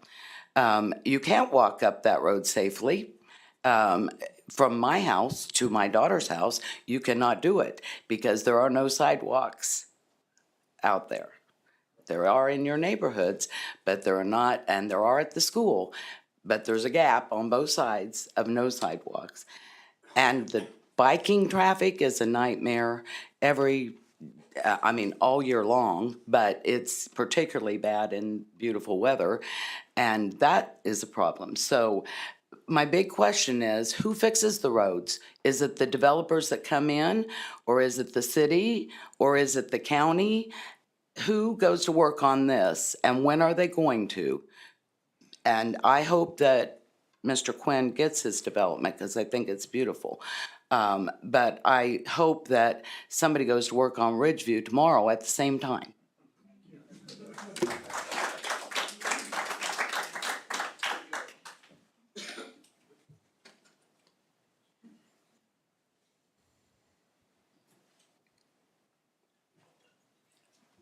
Brad Czar, 20703 South Skyview Lane. I just want to say thanks for the developer to come out tonight and actually stand up and be honest with people. We haven't seen that in the last few commissions and things like that. I just want to say I'm here in support of the RP3. I think it's a great location with all 3 schools in one area where you can walk from kindergarten all the way to high school to get somewhere. I do agree that the infrastructure is lacking. And Steve, it's kind of karma's coming back to bite you on RP3. just like you voted right next to me, so I don't feel for you there, bud. But, Mr. Burton, I think you're the one that owns the street infrastructure, is that correct? Who in the city owns pushing the street infrastructure forward? Are you not that person? Okay, it's Public Works. So, do you not partner with Public Works to work that out before you present these types of solutions to the governing body? So you put them in a bad position to make a hard decision when you didn't do your homework. I think you and the Infrastructure Public Works team need to hand in your resignation for being very poorly done. So that's my 2 cents, guys. Thank you. Go ahead, Mr. Burton. Is that all the comments? Yeah, Stop it. no. On this, it is sent out to all departments. I'll just use infrastructure. And not only all departments, but any utility, anything that will be involved in this, it is sent out to. The cost of the infrastructure, and we've gone over this before, but if it is a desire of the community to build the streets first, then that's a plan that we'll have to have. And that is really, it's not up to community development, it's not up to Public Works, it is actually up to the governing body at budget time. CIP, and that is where it's designed to be at. Under the CIP, if the public decides that they want 191st built or Ridgeview built or signal lights or wherever, that needs to be brought up at the time of governing body and budget. Excise tax is being put now to use for improvements on infrastructure. I can get blamed for a lot of things, but there was a big, deep red hole of budgetary funds when we took over. And at least we're in the black now.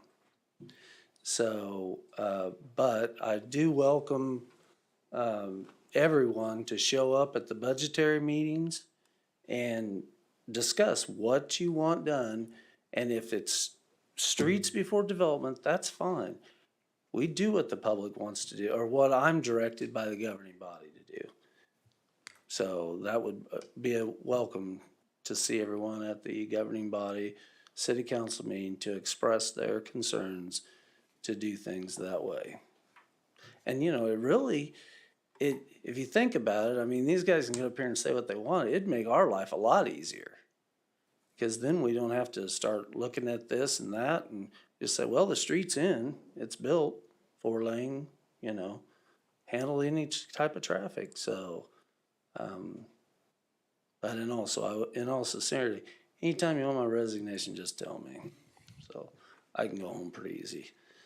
Pat, Yes. just to reiterate some of those things that, and not everyone's aware, they're just not aware. I understand. CIP used to be used as a wish list. That's correct. Since you have stepped in and become interim, that has changed tremendously into a workable CIP, That's not correct. a wish list. That's correct. So some of the stuff that you're having to deal with is things that have been handed down from past years.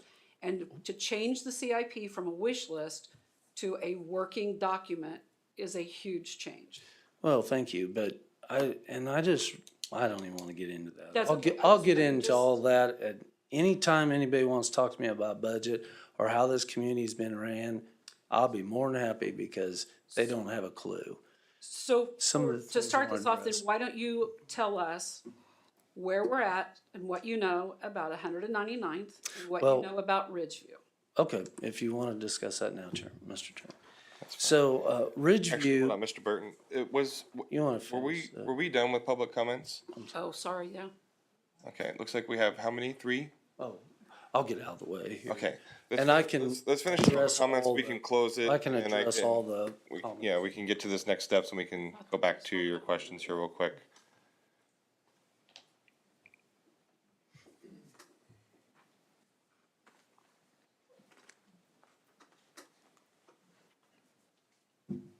Hello, my name's Ian Smith. I live at 18655 West 199th Street. That's the property just at the southwest, across the street of the southwest corner of the plot in question. I've only been here in this community about 3 years, but in my brief time here, I just wanted to add and echo some of the concerns that people have already shared about the infrastructure, especially hearing that 199th is going to become an intermodal road, and hearing about the just traffic problems on Ridgeview. I do want to just add and agree as another voice to the conversation and as a relatively newer voice to the conversation that we should put the horse before the cart properly and do the infrastructure first, in my opinion. In terms of safety of the students, we see on a daily basis students walking through the road right of way, just the area between our property and the road, right? There's no sidewalk there. For there to be a major school in the area and not sidewalks for students to safely walk to it, I see as a major problem. With the development of the roundabout and no sidewalks put in, I also see as a major problem, again, for that children's safety aspect. What else?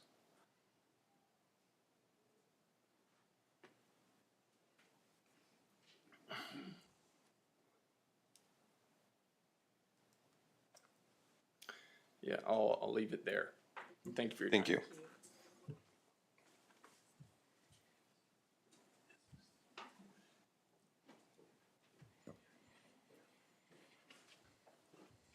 Hello, my name's Keith Tucker. I live at 922 Eagle Ridge Drive in Baldwin City, Kansas, but I represent the landowner to the west, the 160 acres to the west, as well as Catty Corner Northeast. And their main concern is Engelman Farms LLC is the name of that landowner. And their main concern they wanted me to bring up and I just mentioned to you guys is that to make sure that any stormwater or drainage is properly addressed so that it's not flooding onto their property, not just for farming, but potential future development as well. Yeah, I can help address that too. We've had previous conversations with other developments that even after we develop or the developer develops that land, that the stormwater cannot increase off of that property. So they'll have to, all of our engineering teams and development, they'll have to go through all of that and ensure that that new property and the new development is not shedding any more water than it is currently. Does that sound about right, Josh? Yep. Yep. Gotcha. Thank you.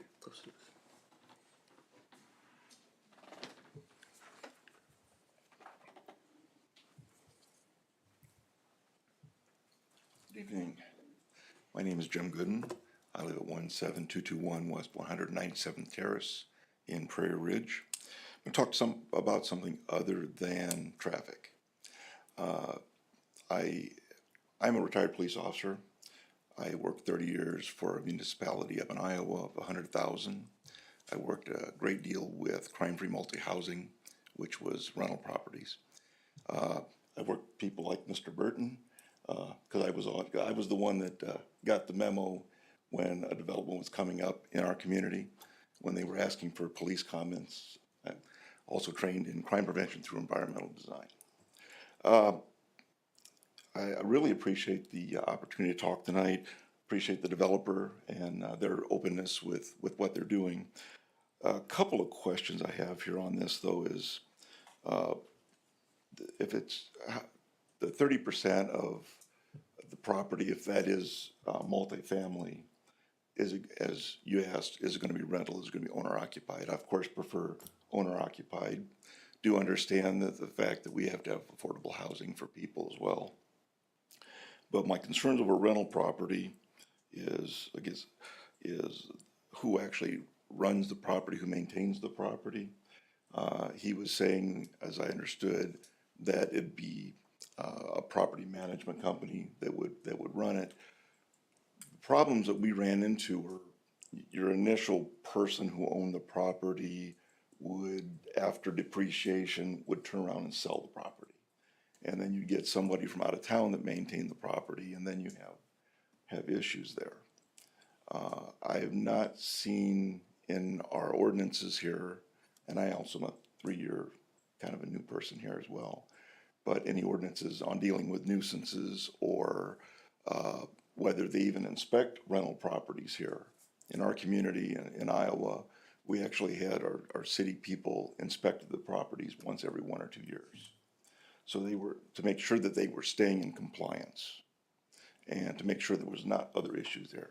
We also had very strong nuisance abatement issues, and I'm not sure that we have those here. So I do get concerned about rental property. I do appreciate that this is going to be a much smaller community of rental property, but those are questions I think really should be addressed before final approval would be made. Let's see, when are they? Also, when you talk about the RP1, do you allow for variances? Do you have like a zoning board of adjustment? Am I? Yes.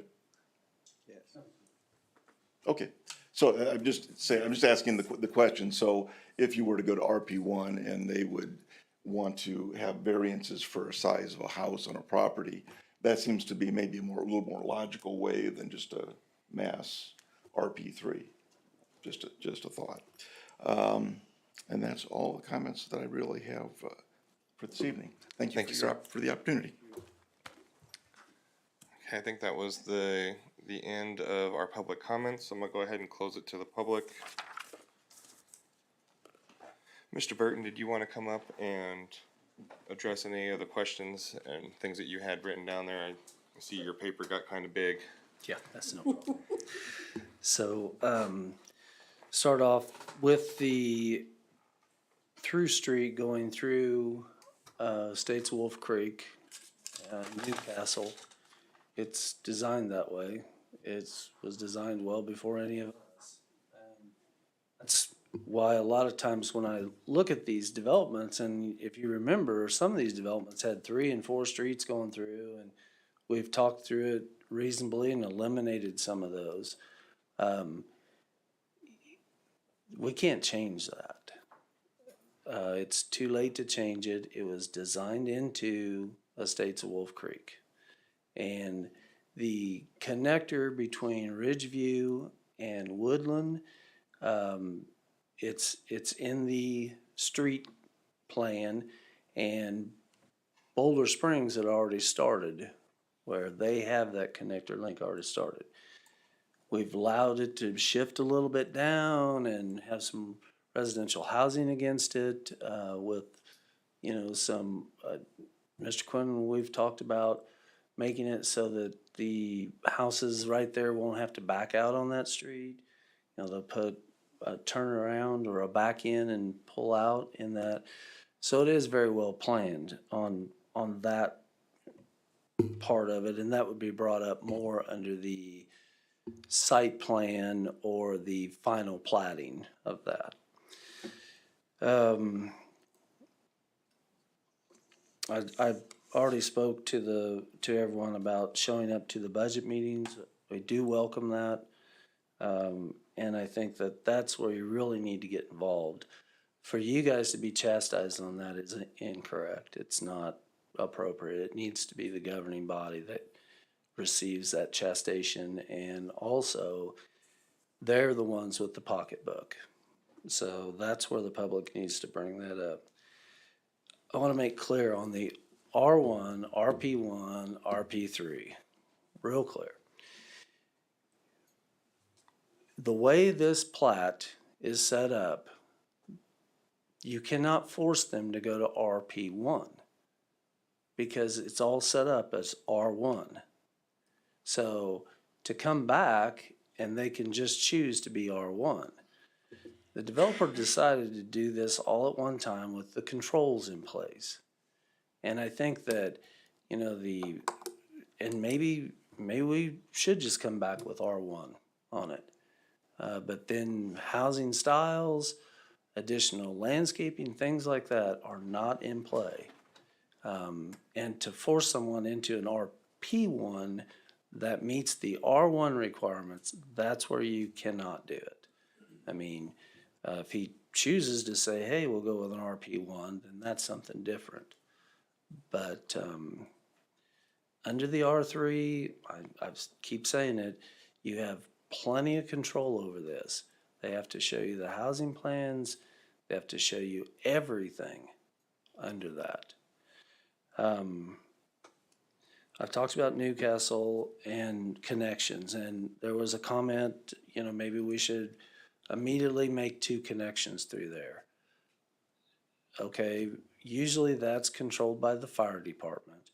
As we've seen, Woodland Ridge went forever. Prairie Ridge only has 1 in it, planned 1 in it and out. So, but I can work with the fire department on that and the developer and see if there can be a couple of entrances put in one time. Of course, there was the comment that, you know, he's saying that he's going to do a lot of things and it looks really good. Remember, under this RP district, you do have those teeth. So if he says it, he has to do it. If you approve it, he has to do it.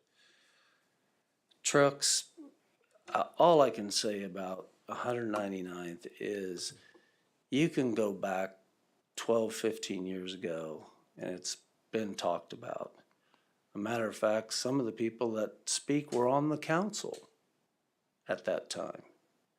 And now all of a sudden it's brought up like it's something new. This has been talked about. It's called a connecting link. They were connecting I-35 with 169, 169 with 69. It's been that way forever. You know, if this is not the body that changes those either. A lot of this has to be addressed to the governing body. I get so tired of you guys taking the brunt of this, you know, and that's not fair to you guys. So, and I will let everyone know if they have a beef with this, then they need to go to the governing body. And they have to take the heat and they have to figure out how to change it from past governing bodies agreeing with it. It's just like, you know, we agreed with the annexation boundaries with Olathe, and we had to sue them to get out of that. You know, past governing bodies have tied the hands of planning commissions and future governing bodies in some ways.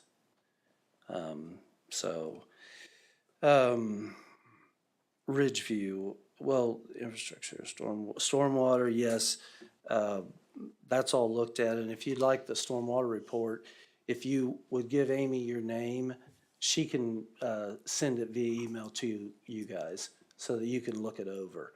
And I do understand that that's always a concern with the farmers and all.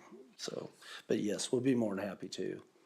And we'll also give you our engineer's name and number so you can reach out to them as well. So, rental properties, nuisance abatements. We do have a new nuisance abatement team in place now. And I'm getting a lot of calls and complaints about them, so they're doing their job. So, but yes, it has been not very well handled in the past. So, all right, streets, Ridgeview. BZA. But there is a BZA board. Oh, there's a BZA board also. That was what he was asking. Yes, but a BZA board cannot just randomly say, oh yeah, that 5-foot setback works better than the 7. Mostly BZA, if there was a mistake made, or, you know, they wanted to change a color of a house or something like that, they could do that. Just randomly allowing the code to be broken, BZA can't do. So, just so you know. I mean, yeah, I know you are, but we do have a BZA board. Let's see, and we meet like 3 times a day. No, I don't think they've met for 3 years. Yeah, it's been a while, so. 4.5, okay, so, and now the road. So Ridgeview is already designed out. They're in the process of taking bids right now for the turn lanes and all onto 193rd Street. 199th to Renner is scheduled out. I believe it's in the 25 cars funding. Ridgeview to 207th, we're working with the county right now to push it up on their schedule and work with ours to widen it as well. So that's, where we're at on street infrastructure. And like I said, if the public wants something taken care of immediately, they need to go to budget meetings. Need to address that with the governing body. So. Okay. Oh, no. Sure.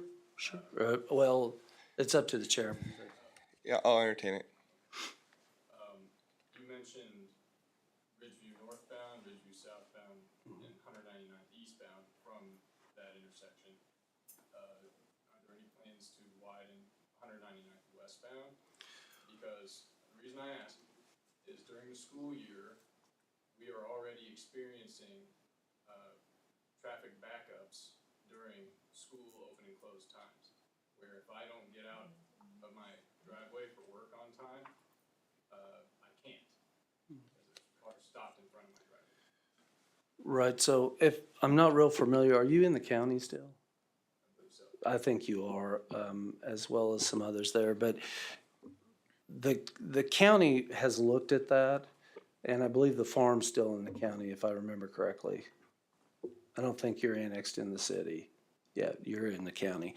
So the county, the problem with widening that it's not a problem. The process of widening it is the county will obtain the additional right-of-ways. So I don't know if they're doing that for the west. I know the other directions they're starting. So I have not heard any additional right-of-way that would be going to the west as of this time. So, and we have your number and all, and if I'm incorrect, then, or your address, if I'm incorrect, we'll get information to you. So, you're welcome.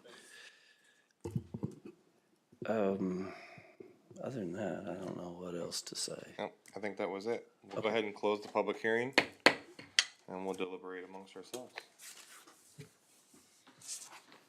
Anybody have any comments? There was one more. Traffic study. Mr. Herndon asked, did traffic study include projections for the? It did, and you received it. That was one that would. Right, so, and the traffic study is there, and it was a thorough traffic study. The engineering is also using that information right now in conjunction with the county on the projection of widening the streets. And, the county, the city, we know there's a problem at, especially 191st and Ridgeview, with that corner and all that. So it's being worked on. And we will be annexing some additional properties. We've already been in contact on some, so that will help spur some of these projects. Because like 191st and Ridgeview, we all know that's three-side county.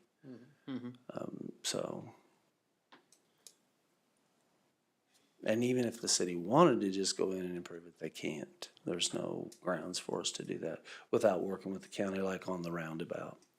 So. Thank you, Mr. Burton. You're welcome. Thank you.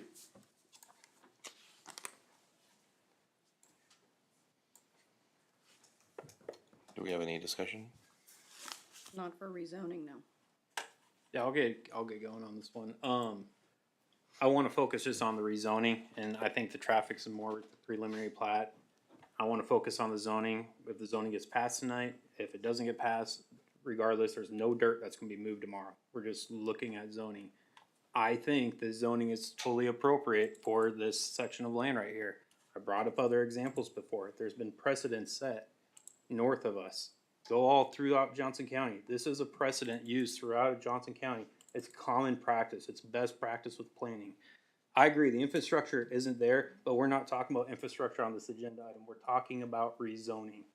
And I think this rezoning is completely appropriate for this. I think it's an incredible opportunity to give single family, or I guess a single parent with multiple children, to be closer to the schools, maybe a little bit more affordable housing. I know there's some discretion on what is affordable, that's a personal decision.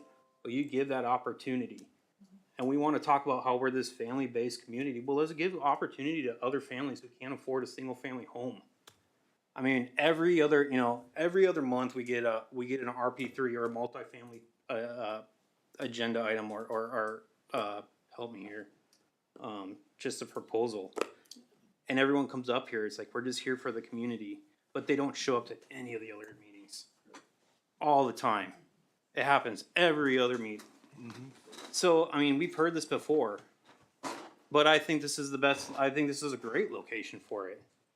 We have a gentleman in the back, he's been at those. I mean, he was at one of them, the RP3, yeah, and it's the same story, we're here for the community. Well, we encourage you to show up to all these, not just the one. NIMBY's is a real thing, right? Out in my backyard, that's a real thing. No one wants to see development in their backyard, but everyone likes growth. Which one is it? So that's where I get a little bit hung up on this, and I think this is a great location for it. Again, I think the infrastructure is a long ways from supporting it, but we're talking about zoning here. We're talking about changing a color on a map from one color to another color. We're not talking about putting curb and gutter in. We're not talking about building a road through your backyard or anything. It's turning a color on the map from one to another, and I think this is the right location to do it, so I support this.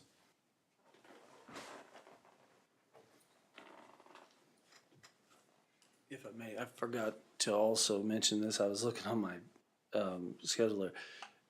As you can see in the map that's up there now, there is a huge portion of RP4 zoning already to the north of States of Wolf Creek.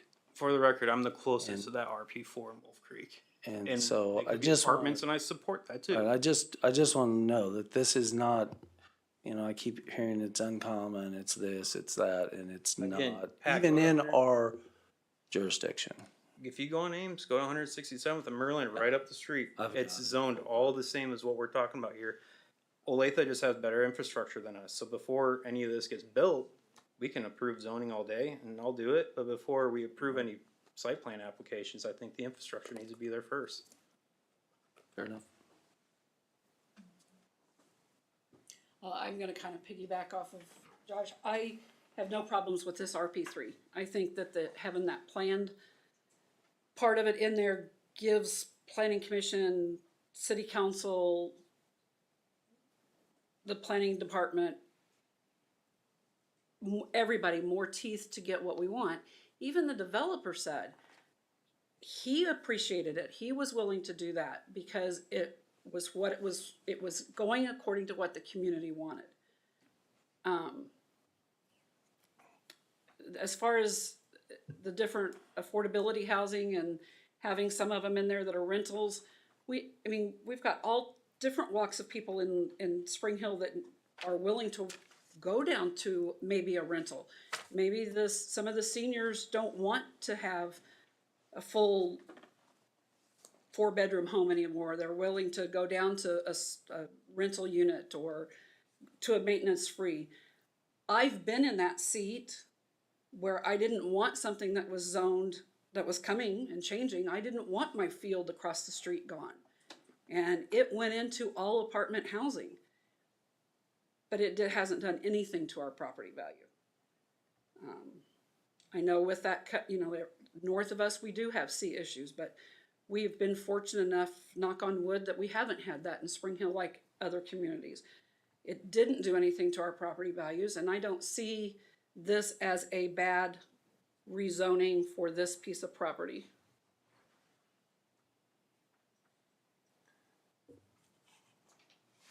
Yeah, and I mean, based on everything that the public had to say, it wasn't necessarily about right what we were putting in there or what the developers putting in Right. there. They're more concerned about the infrastructure and the supporting the But this is support. just the RP. This is Yeah.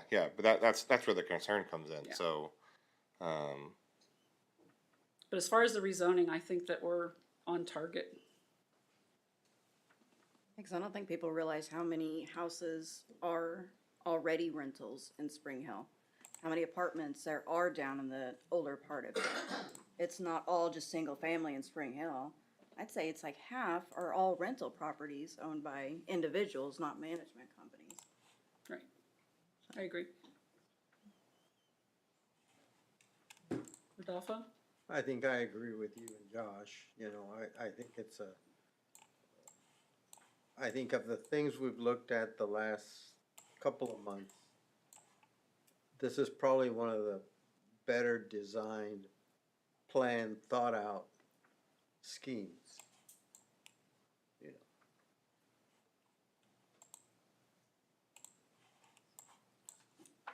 I mean, I'm looking at this and there's a major arterial going north and south and east and west at this corner. That's what it's planned out to be. I mean, what else are you going to put here other than commercial? So I don't have an issue. I live in an R4 zoning with a single family residence. So I don't have an issue with it being zoned RP3. I think that gives us the control as the board that we need to have, because they're gonna build the single family residences first. So it's not like they're gonna come in and build something else, because phase one is the single family residences. Even though it's zoned RP3, and we've beat that horse multiple times here tonight.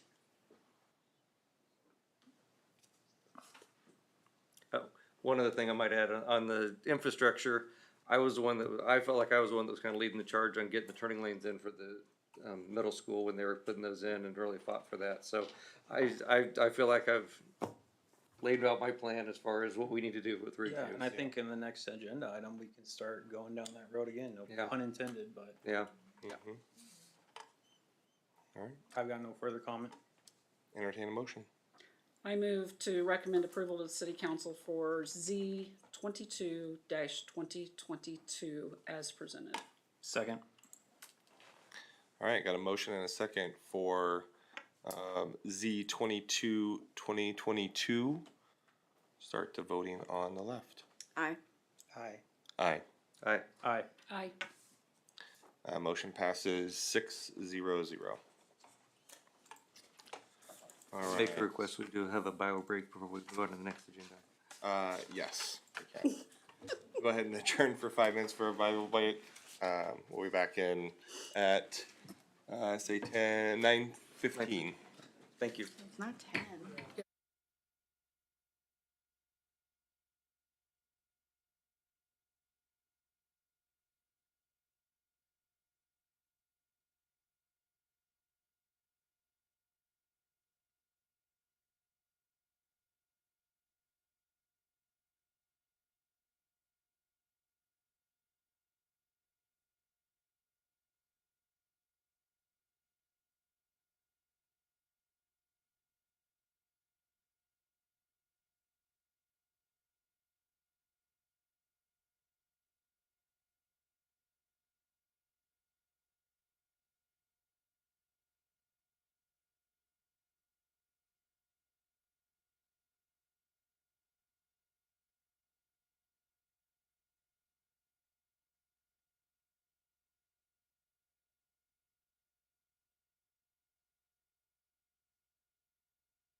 Get after me too, so.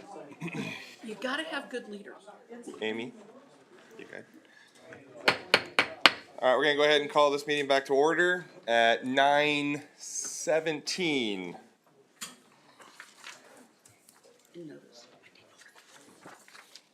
We have one more agenda item. It will be preliminary plat application 23/2022. Mr. Burton, you have the floor, sir. Thank you again. This is Garrett Ranch that was just approved for an RP3 zoning. 76 acres, 110 lots are shown on this preliminary plat. I'm sorry, let me take that off. Too much lake water. So the landscape plan, the preliminary plat are all shown. The proposed elevations for all the connected living, there's several different plans that are shown in this. And now, after this, it will come to where they will come with a site design, an area site design for this. Phase one is going to be up in for the residential part or the single family part. And they'll bring in some plans on those along with now they have a preliminary landscaping design that you see there in this. So that, there it is. But along with the plan, when they come in for the final plat on it and the site design, they will have to have a typical landscape on it that will be for each lot. And a typical site plan design for each lot. And then also they will show the type of construction of housing.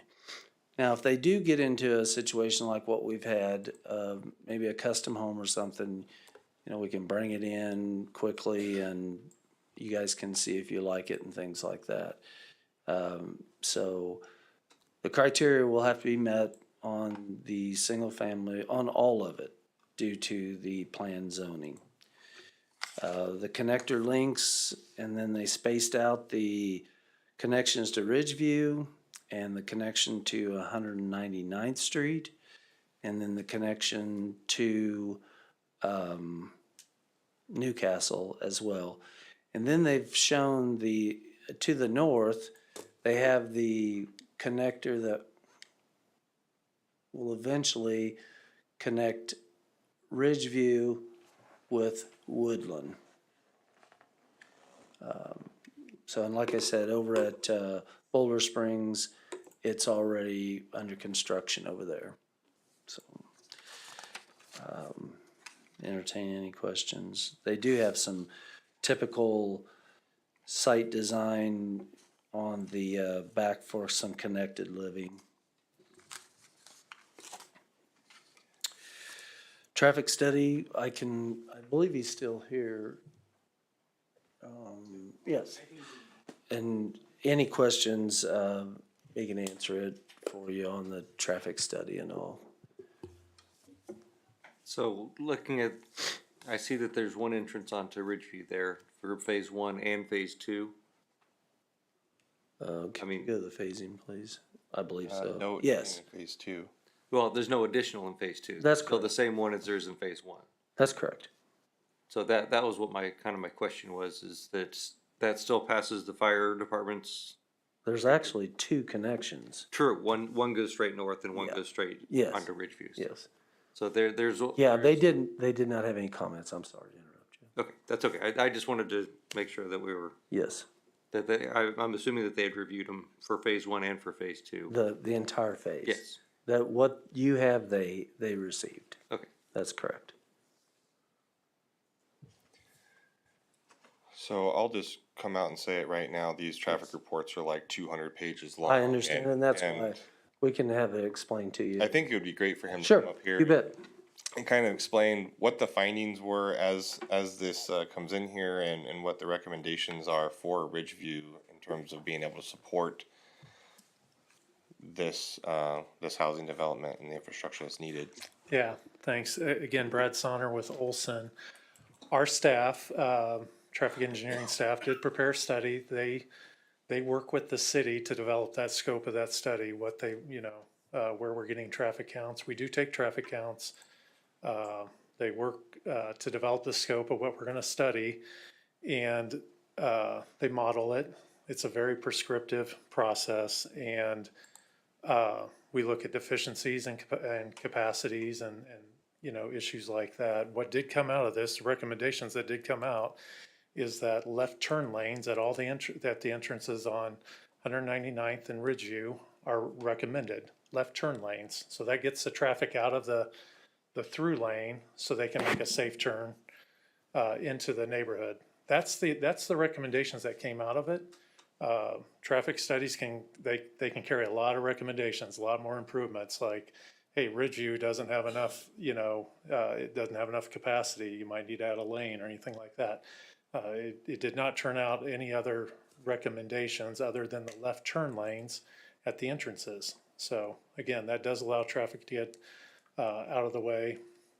And it was reviewed by city staff and the review engineer that, they had no comments. They agreed with our findings. And so yeah, that's high level. I did not oversee that study that was done by our firm, but that's the recommendation. So there will be improvements made to Ridgeview and 199th, just to allow those safe left turns in. So that is one of my questions, if there are planned turn lanes into the subdivision before it's built. Yeah, I guess I would say in It's a conjunction with. In conjunction. Yeah. Right. Right, so with let's, each phase, the entrance on phase one that are going in there, Have a left turn. they would have to have the left turn installed in that, at that time that any entrance goes in there. And then the entrance off of 191st, or 199th, the same deal. Okay.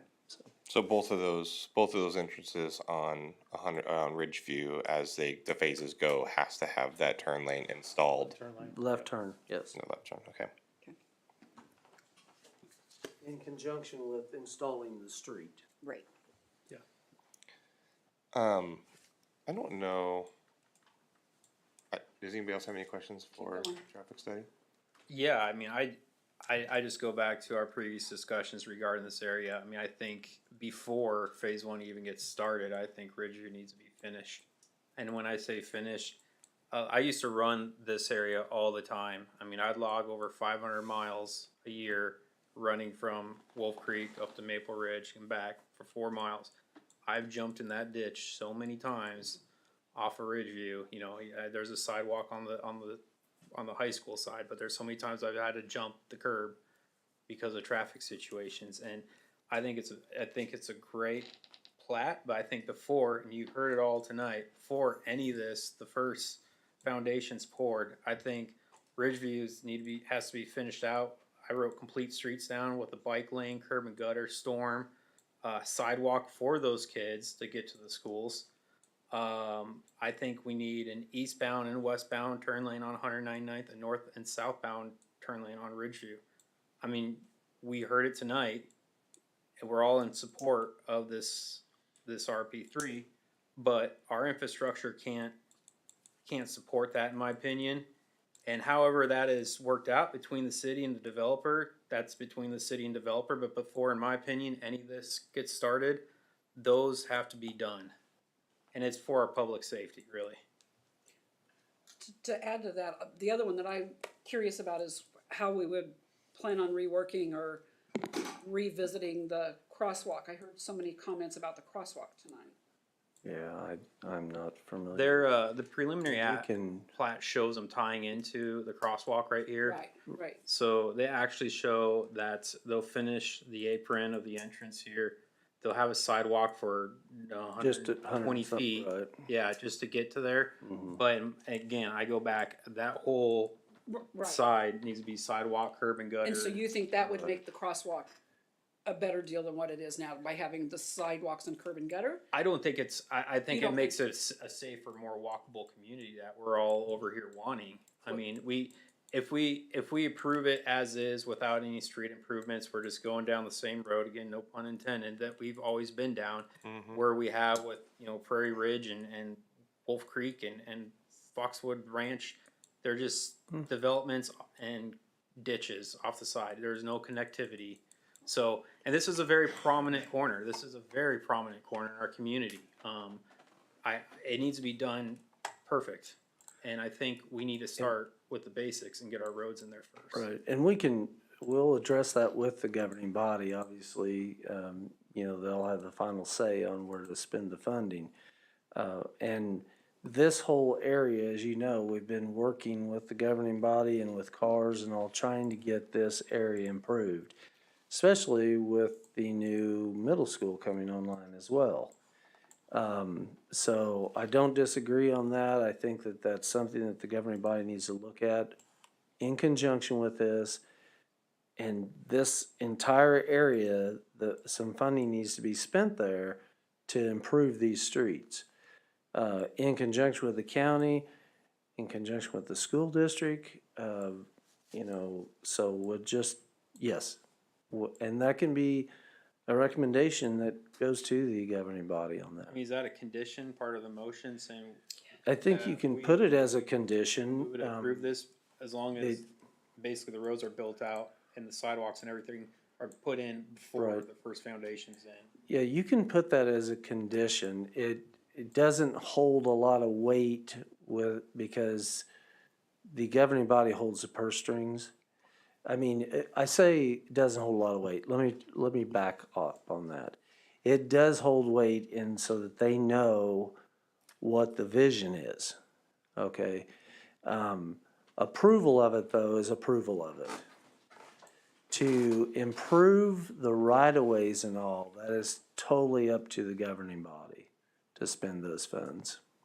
Unless the developer wants to help.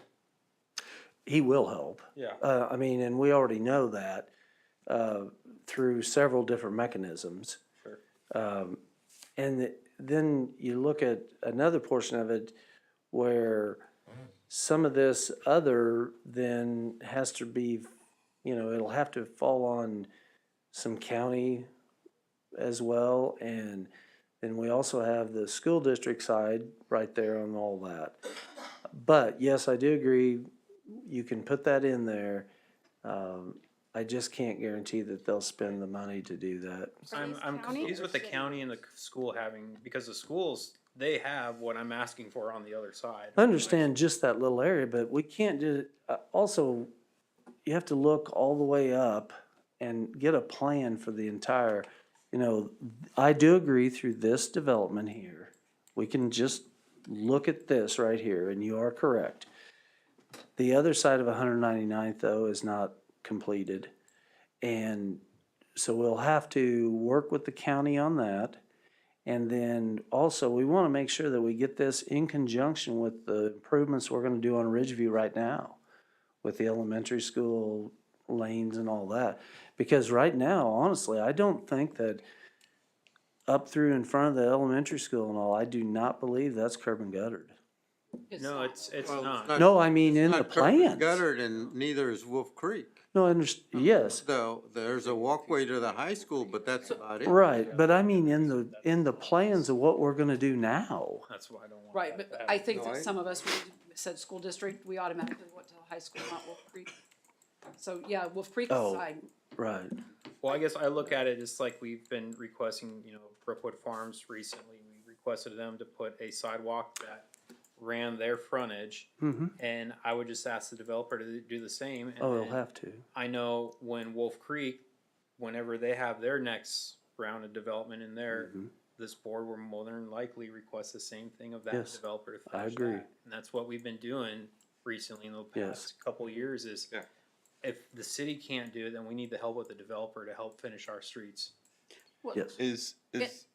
Does the current, sorry. no, go ahead, Roger. Does the plan that they have actually have a sidewalk in the way that we have on the high school side?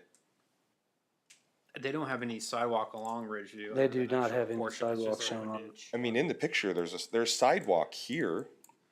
You show a sidewalk right there, don't you? There's sidewalk here in this, This, in, is that on that. sidewalk that goes through there, or?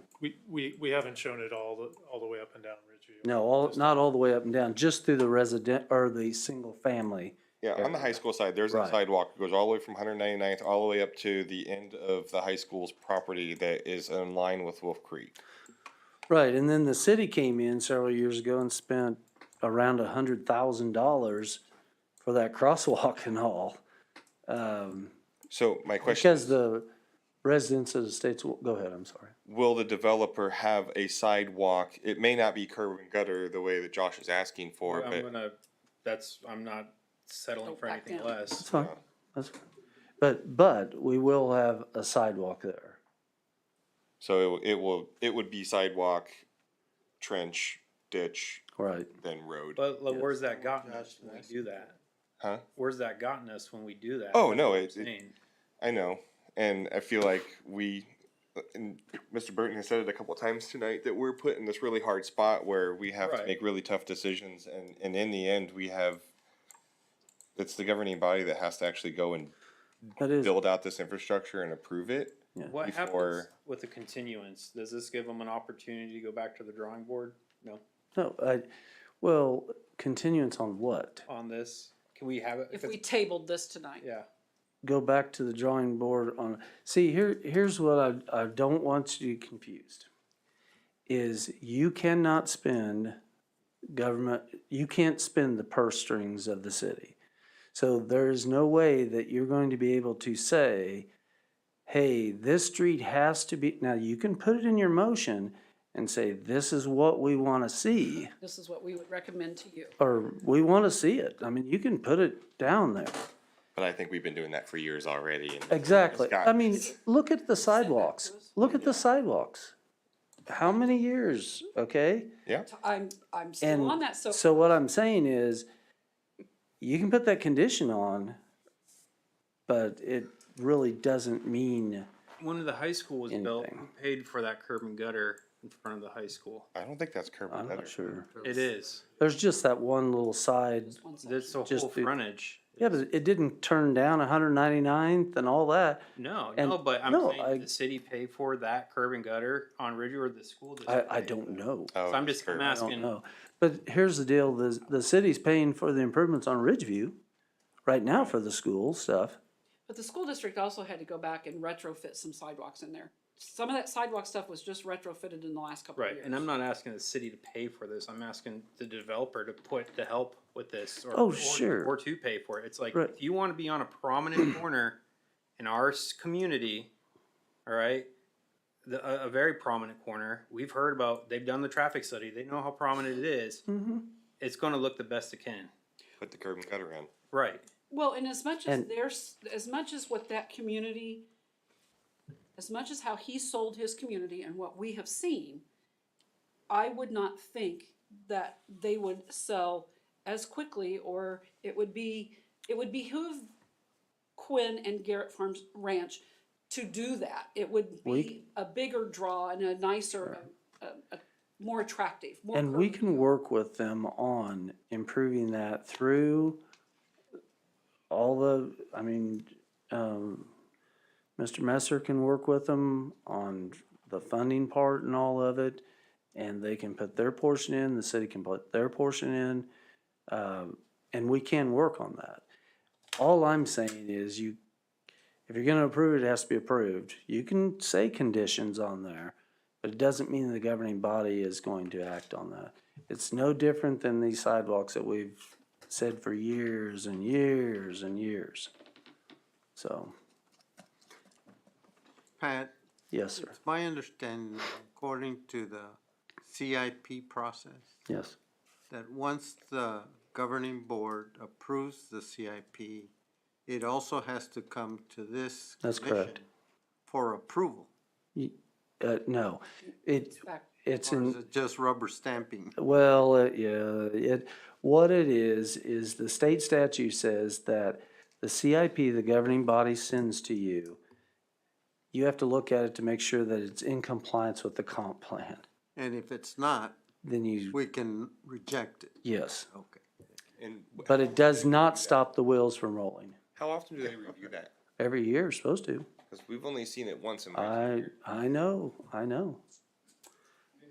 So, Okay. All right. but I so- am very well aware of that, and when the new CIP comes out, we will be bringing it to you, so. So we can ask the developer to curb and gutter Ridgeview all the way along this property in terms of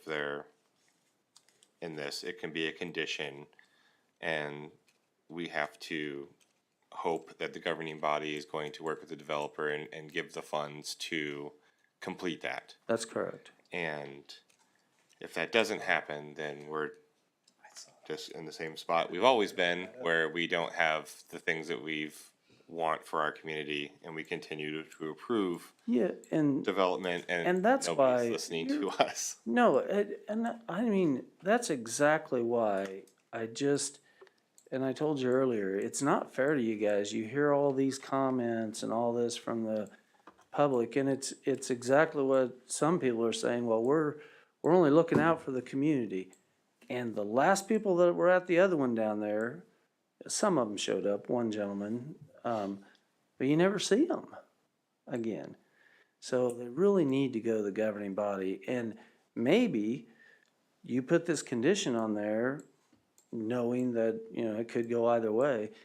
Maybe that is where the governing body says, this is right. Let's start right here with this project, and let's get this correct. Well, the So- other thing that I would say that also historically, and with this being a young governing body, I think that it would be beneficial for us to make as many statements as we can that get to them from this meeting, as well as plan to attend that city council meeting, just like we're asking our own people out here to attend. We need to attend them as well. And if we're going to them, we need to let Amy know, but few of us show up at those meetings, and we need to make sure that on some of these that are controversial or are near and dear to our heart, that we are making our appearance there. They're not making their appearance here. So we may need to start making our appearance there. I think Mr. Quinn wants to address a couple of things. Can I just make one quick comment? I agree with everything what you all are saying about the quality of the presentation on the corner. It's better for us, it's better for the community, things sell faster. One thing that we're exploring in another municipality in Johnson County right now is you're familiar with the excise tax, obviously. We pay that as a developer when we get the plat recorded. That money supposed to go towards the arterial streets, Ridgeview and 199th Street. We won't get into where the money really goes, but we pay our money and we still get stuck with an old Ridgeview street, right? So what we'd like to do, and what we're doing in other municipalities, is saying, how about an excise tax credit? What I would recommend for you guys to add, if you feel like you're in support of the plan, is to add a comment or condition, I don't know what the appropriate logistics of it is, to consider the excise tax, a portion of those funds being a credit towards the curb and gutter and the sidewalk along the arterial roads, because that's really an arterial roads benefit. But if it gets approved without that, then we're not required to do it, and it's a ditch section road like you're seeing up and down Ridgeview in most all over the outlying areas of Spring Hill. So it's a bit of a financial burden for us, but I think the compromise, and it's actually the city of Shawnee that we're gonna do it, they've approved it. They're saying, hey, let's go ahead and make this area a little better. These funds are coming from the developer, let him use those funds, and we actually build it. And so that's just a thought. It's happening in other cities. It's part of this, Johnson County is such a crazy growth county. And the problem is those funds just go away. And it's like, well, I just wrote a huge check. I'd like to see it, benefiting my development. And you guys are saying, hey, the schools are here. We'd like to, benefit our community as well. So it's something that's coming up more. I think it's a reasonable suggestion. If you guys feel like that's a good idea, I would encourage you guys to add it as part of your comments, in some formal way. I don't know how you do that. So, well, it's a little cart before the horse here. We do that. We offer it in the improvement agreement. We'll have another meeting with the developer and his engineering team, and we'll talk about that.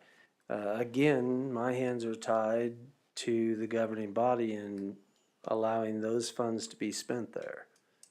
We have done that before. We just did it with Grata not very long ago, over by the pool of the aquatic center. So that will be something that'll be brought up, and especially if you do put something in your motion saying, hey, we want to see these streets improved. So, and that will help. Yeah, I'm worried this is just all window dressing. Like we say this and then it just doesn't happen. So I need something in the language that states we're not going to end up just like the front of Wolf Creek is. Open ditch. I agree, but again, we just don't hold the purse strings. Are these city roads or county roads or a combination? This is city road. All of them? Now, 199th is a combination of county city, but Ridgeview. Ridgeview is just all city. That is correct. Ridgeview's not county next to the farmland on the east? It's Right. on up at their Right. corner, but not in their development. Not in this development, but Right. that one piece Yes. against the. Not in farmland. their development. I was Goes just to that talking about corner. their development. But we'd have to work with the county on 199th on Because the it's south not end, within right? Athens, Correct. But it's the county, so they don't have the same thing with KDOT by Quick Trip. We have no control over that. That's because correct. That's not city, it's KDOT Mhm. or county. Right. So they would have to be. There would just be a little bit on the south end of this development. Their corner is all city. From their corner, north corner, to 199th is all city controlled. So Ridgeview, it's not a problem, and we don't have to work with the county at all on that. And West on 199th Street, it is county. that's correct. On the south that side, whole south not the end. north side. Yeah. Yeah, the whole south end. That's all gonna come in pretty quick. You'll have a lot of work to do. Oh, yeah. I It just makes me I nervous guess my sense is crossing the that street. I understand that ultimately the governing body holds the purse strings. But that, again, I think it would be a benefit for us to say, I do this too. is what we suggest. Yes, I do Now, too. you wanna ignore it, go ahead. Right. You have to deal with the public, not us. Yes. So, Mr. Burton, if the motion was going to be stated, it would be almost, we approve the site plan as presented by staff with the conditions of a request of a conditions or of excise credit towards curb and gutter of Ridgeview Or I would to be just, completed. I would by- even make it simpler than that and just say, we want to see Ridgeview, Curbed and guttered. yes, or- improved, Bike lane site. improved correctly to city standards. And Improved to city standards. yeah, the timing is a big thing too. Mhm. Is before this thing gets built out. Yeah, and not on phase 3, but on phase 1. Yes, and you can put that in that. It's just, I can't stand up here and guarantee you that. Yeah, You know, Not smart enough I to understand know where that hands are stuff. tied and we can only recommend I what would we love recommend. to, but I think you need that strong we've been down verbiage. this road What's that before. strong verb- What's the strong verb? Yes, sir. I have a totally off the topic question. I see on the west side, there's a 15-foot tree preservation easement.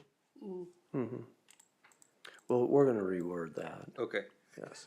just after some of the previous conversations we've I had. understand, I yes. thought, And it'll be reworded, Okay. but we've already discussed that we do not have that language. I'm not opposed to the concept, just. Oh, no, and that's, We need to adopt it. Yeah. well, there are a lot of, We strongly. you know, non-right to cut, I mean, there's a lot of stuff that we can put in there, so. But the developer, he doesn't wanna see that go away. Right, no, You know, I mean, I'm just saying for the public's, sure. benefit, he doesn't wanna see the trees go away and things like that, Can you so. do it? If I could jump in, just from a legal standpoint, tree preservation easements are weird and not really well defined either by our city code or Right. anyone's. Yeah, So we've staying done away that. from that specific wordage Yeah, we've gotten is a into plus. that. That's why Yeah. the question was That's why I raised. was asking about it. And that's why at the final Spring plat, Hill, it'd there's be no such something. thing as tree No, preservation. just, we go to court over it. It's crazy. And that was well before me. Oh, turn them around. I got a couple questions in the back there. Oh, I'm sorry. Really quick. I appreciate you letting me speak because it's, I know it's uncustomary to do so, but I echo what a lot of, oh, I'm sorry, you don't know my name? Roy Riffold, 20024 Barker Street, and hopefully I'm not one of those people you talk about that only come to rezonings, but I do feel that that should be all sidewalked. I think more as 199th branches out and more development comes in, it's gonna, and which also then leads me to the point of, on phase 4, I think there should be another crosswalk going over to the school district, or else you're forcing all those people walking to go all the way north and then come over. And you look at where your most dense family is gonna be, it's gonna be right along the phase 4 with all the duplexes and stuff. But lastly, the only thing I would add is, we're not Overland Park, so I hate seeing a developer have to pay for our own improvements. We also don't have any money, I get that as well. But I just want to remind you of the, I can't think of the word now, if that's the excise tax and the tax value that's gonna increase, which will more than pay for that later down the road. But anyways, I echo all your guys' words, but I wanted to say something about that crosswalk. Thanks, Ray. Mr. Herndon? All right, thank you. Kevin Herndon, 18517 West 194th. The nice thing about this is there is curb and gutter along 199th all the way around to the roundabout. So it's not that much more improvement. And I do agree with the sidewalk. We were talking about it earlier, and we all agree that, the burden for that person from that far corner all the way to this corner, they get their mile and a half in walking through the neighborhood. So with the condition of a second sidewalk somewhere on that south end. Crosswalk, sidewalk, somewhere over there. So when we do that connector, everybody can get to it. That's my only. And I don't know how it lines up, but when you mentioned that, I had thought of it many thoughts ago, but it would be handy to line up and match almost where the sign is at the high school, where they have that sidewalk. Oh, in the middle. Goes. It's gonna be right there at that third cul-de-sac, the third cul-de-sac over. It's gonna be right in that area. Do you have your little pointer thing? But I'm just saying, I don't know what that matches up to across the street, Kevin. Yeah, like right here. I mean, I can't really tell what that is, but But what does that match up to at the high school is what I'm saying. there's sidewalk. There's a sidewalk there. Right, but it would be handy if it matched up with the one that just goes straight into them. But I don't. That's kind of an aesthetically pleasing request at, Right. Well, and plus you're adding a crosswalk in the middle of a road right there, and then you gotta put a signalized walk right there, and what we just have down the street, so. I mean, there is a sidewalk that goes straight to the road, almost in between the two entrances. It's a little bit underneath halfway. I don't know where that lines out to. I think the crosswalk, down there, I think that's. I just don't want the kids playing Frogger. Yeah.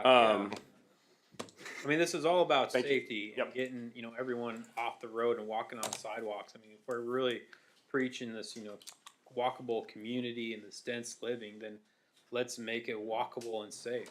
Yeah, it would be about right here would be that sidewalk, somewhere in here.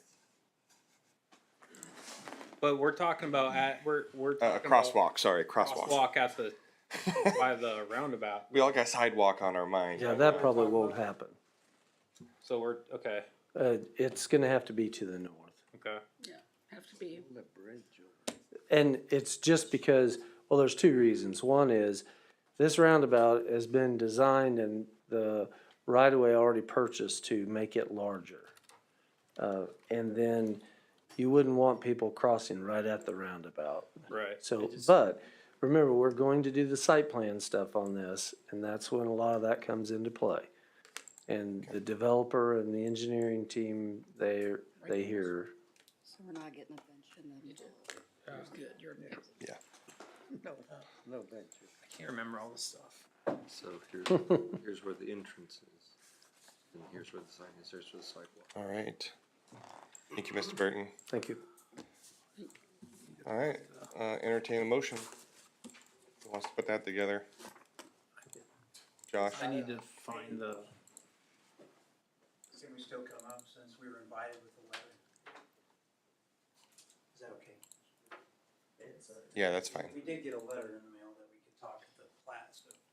I wanted to just mention that, you know, that crosswalk, I think you're talking about the north end, right? Yeah. That connects and crosses over to the high school. Yeah, that would be good to extend that out. Make sure the sidewalk's there. I need the pointer. Let's see. Oh, I think I moved the top one. Oh, yeah, so I live over here on Newcastle, you know, all this is long, we talked about this, all those trees are phenomenal. They provide a great barrier along with the fence. There's 2 fences along that whole area, and I think that's something we'd like to keep as much as possible. Now, even on that street, my house is right here. Even on this street, there's a ton of great trees, and one of them, you'd probably have to cut it down to extend Newcastle, that it even goes over my house. And so I wanted to try to preserve as much as we can there, maybe not go through Newcastle Road anytime soon. Isn't the development originally gonna come through this road? Let's see, where is it at here? It's right there. Yeah, come in here first, and maybe leave that later. We just don't want a lot of traffic through our subdivision while this one's being created, if possible. I'm not sure what the plans are, but that's part of the questions, I think. Nobody's in. I can answer it. Yeah. Yeah. And I don't wanna be rude to you. No, But, no, this is a really good case of buyer beware. I mean, I'm not trying to be rude or anything, I mean, just seriously. And we can work with the developer, as long as possible. Yeah. To help alleviate so this development doesn't get a lot of traffic right off the bat. In doing so, we'll discuss with the fire department and, you know, just explain to them that this connection, and I think the fire department will work through, we just don't want to get into a safety problem, you know. But, and I'll talk to the fire department about it. We've had some good sessions here lately since they're changing. Well, so. I think from a safety perspective, a lot of people are worried that people in that subdivision will drive through that Newcastle to They the will. schools. That's It's a public road. a big safety concern. I think to Mr. Burton's point though, when it comes down to fire, if we only have one entrance into that and it's blocked, now we have people that can't have That's emergency correct. services come to them, and Newcastle is And- that other avenue to get safety personnel to those homes. That's right. And I mean, the phases obviously are going to take years, so we can't have only one entrance into that area for years on end Correct. without having Yeah. safety there. Hoping that And so we'll entrance would work be with later. them. Yeah, Yeah. we'll work with the fire department on that. And then the other question I had was about the traffic study. Yes.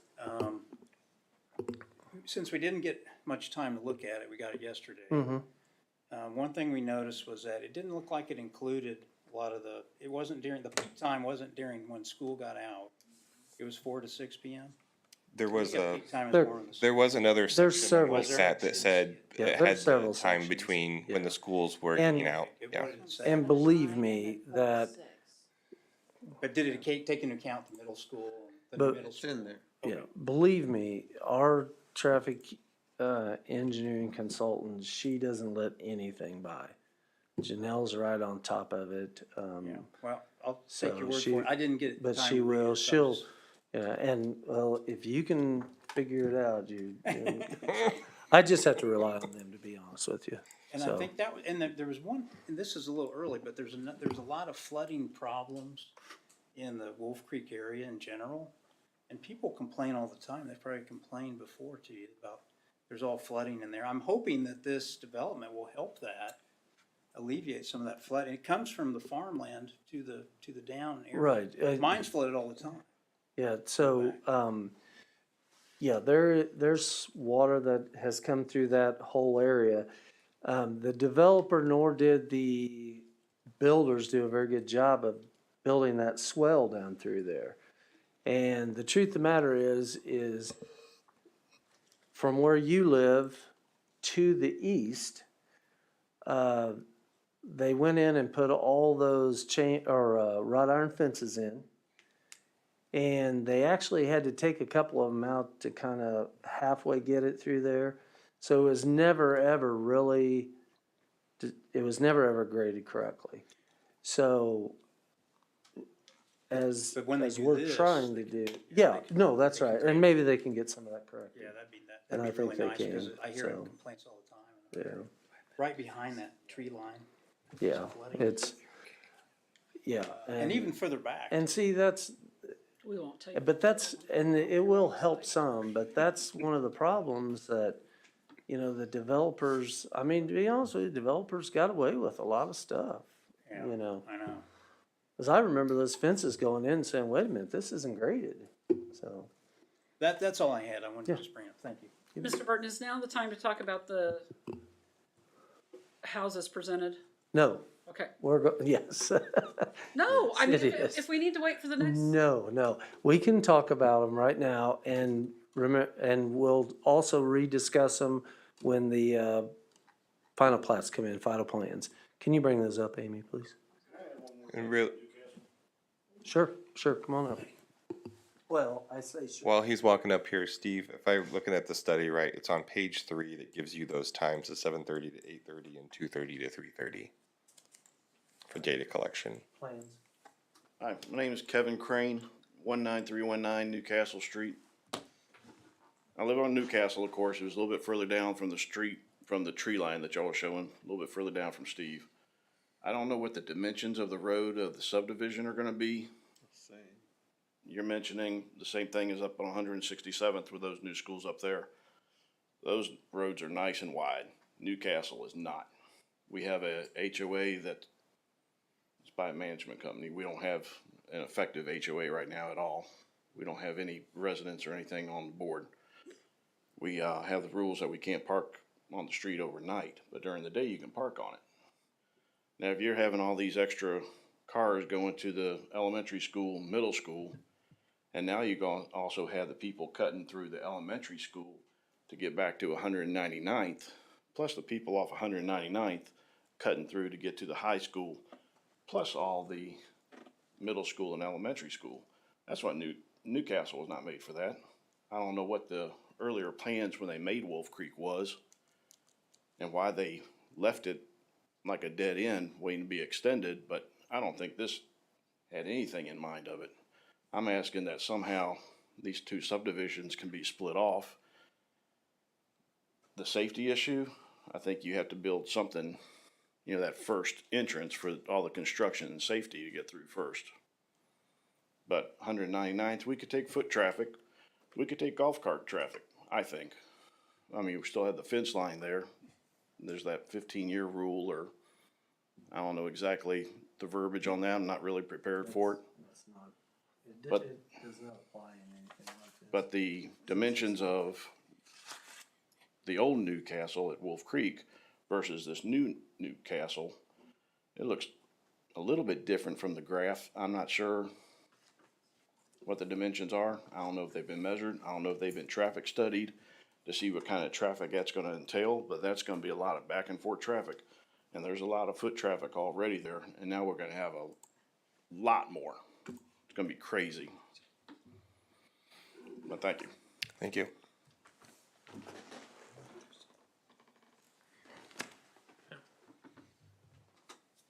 Go ahead, Mr. Burton. What, do you want me to I know address you it? guys were, I can address some if you want to. I'm gonna, my other sidewalk box. Yes. Can we get these garages pushed back or pick the plans that have the garages not being the predominant thing you see on the? There can be, if you look at your right hand, and here, this, you're right. And you have this that will offset a little bit where you can get the space in between. Now, we can work with him obviously and try and do something with this, but that's, I would say that's. Amy, scroll down to the yellow one. Keep going at that right there. There you go. Far right. That far right It's a one. no-go. Right. That's So- very predominant. I don't And like that's that. fine. And that's what Mr. Quinn needs to know. Yeah. That's, Right, so, you know, I think what I'm trying to show you on. it's trying to mine as I'm do though swirling. is, you know, a lot of them, what we've had, you guys, they submit like 3 plans. And at least in this, you know, we have some modern, semi-modern, then if you go to the other, there's another modern, and what I'm getting at is it's an array of plans. Yes. And yes, we can work with them on that. I've just gone back and driven through some of the subdivisions and I'm going, that's not what we asked for. That garage is not pushed back. Those garage, that bugs me just as much as not having sidewalks. I'm done. But yes, we will work with him on that. And I think overall, you know, he's shown Oh, he's got some of the some nice stuff that variety. he's gonna do that, is a little different than typical, you know. I wouldn't mind having that wood one right there.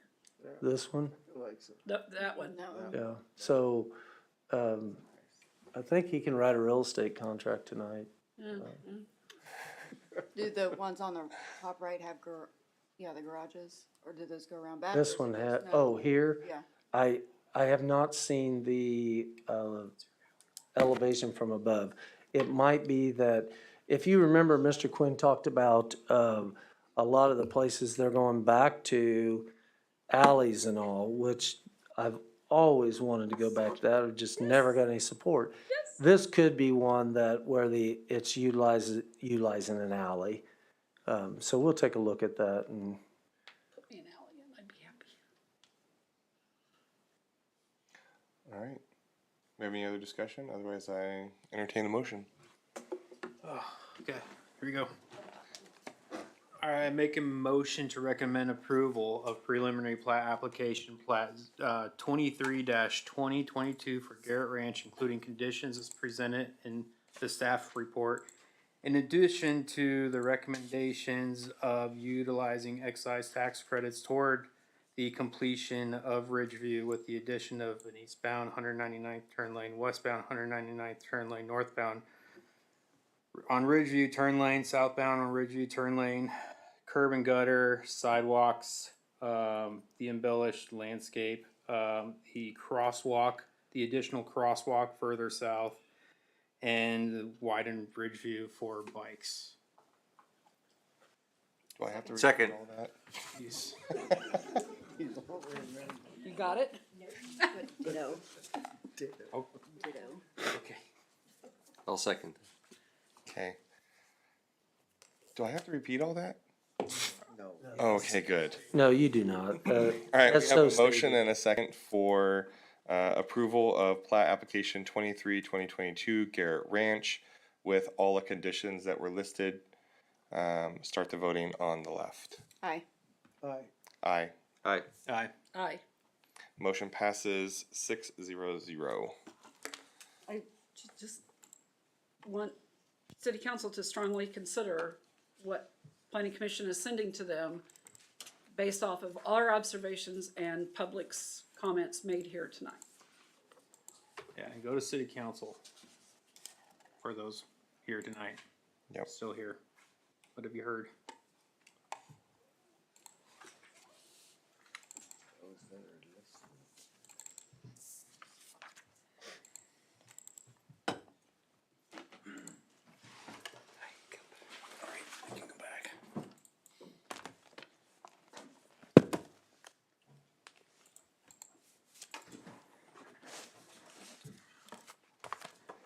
Yes, buyer's remorse. As long as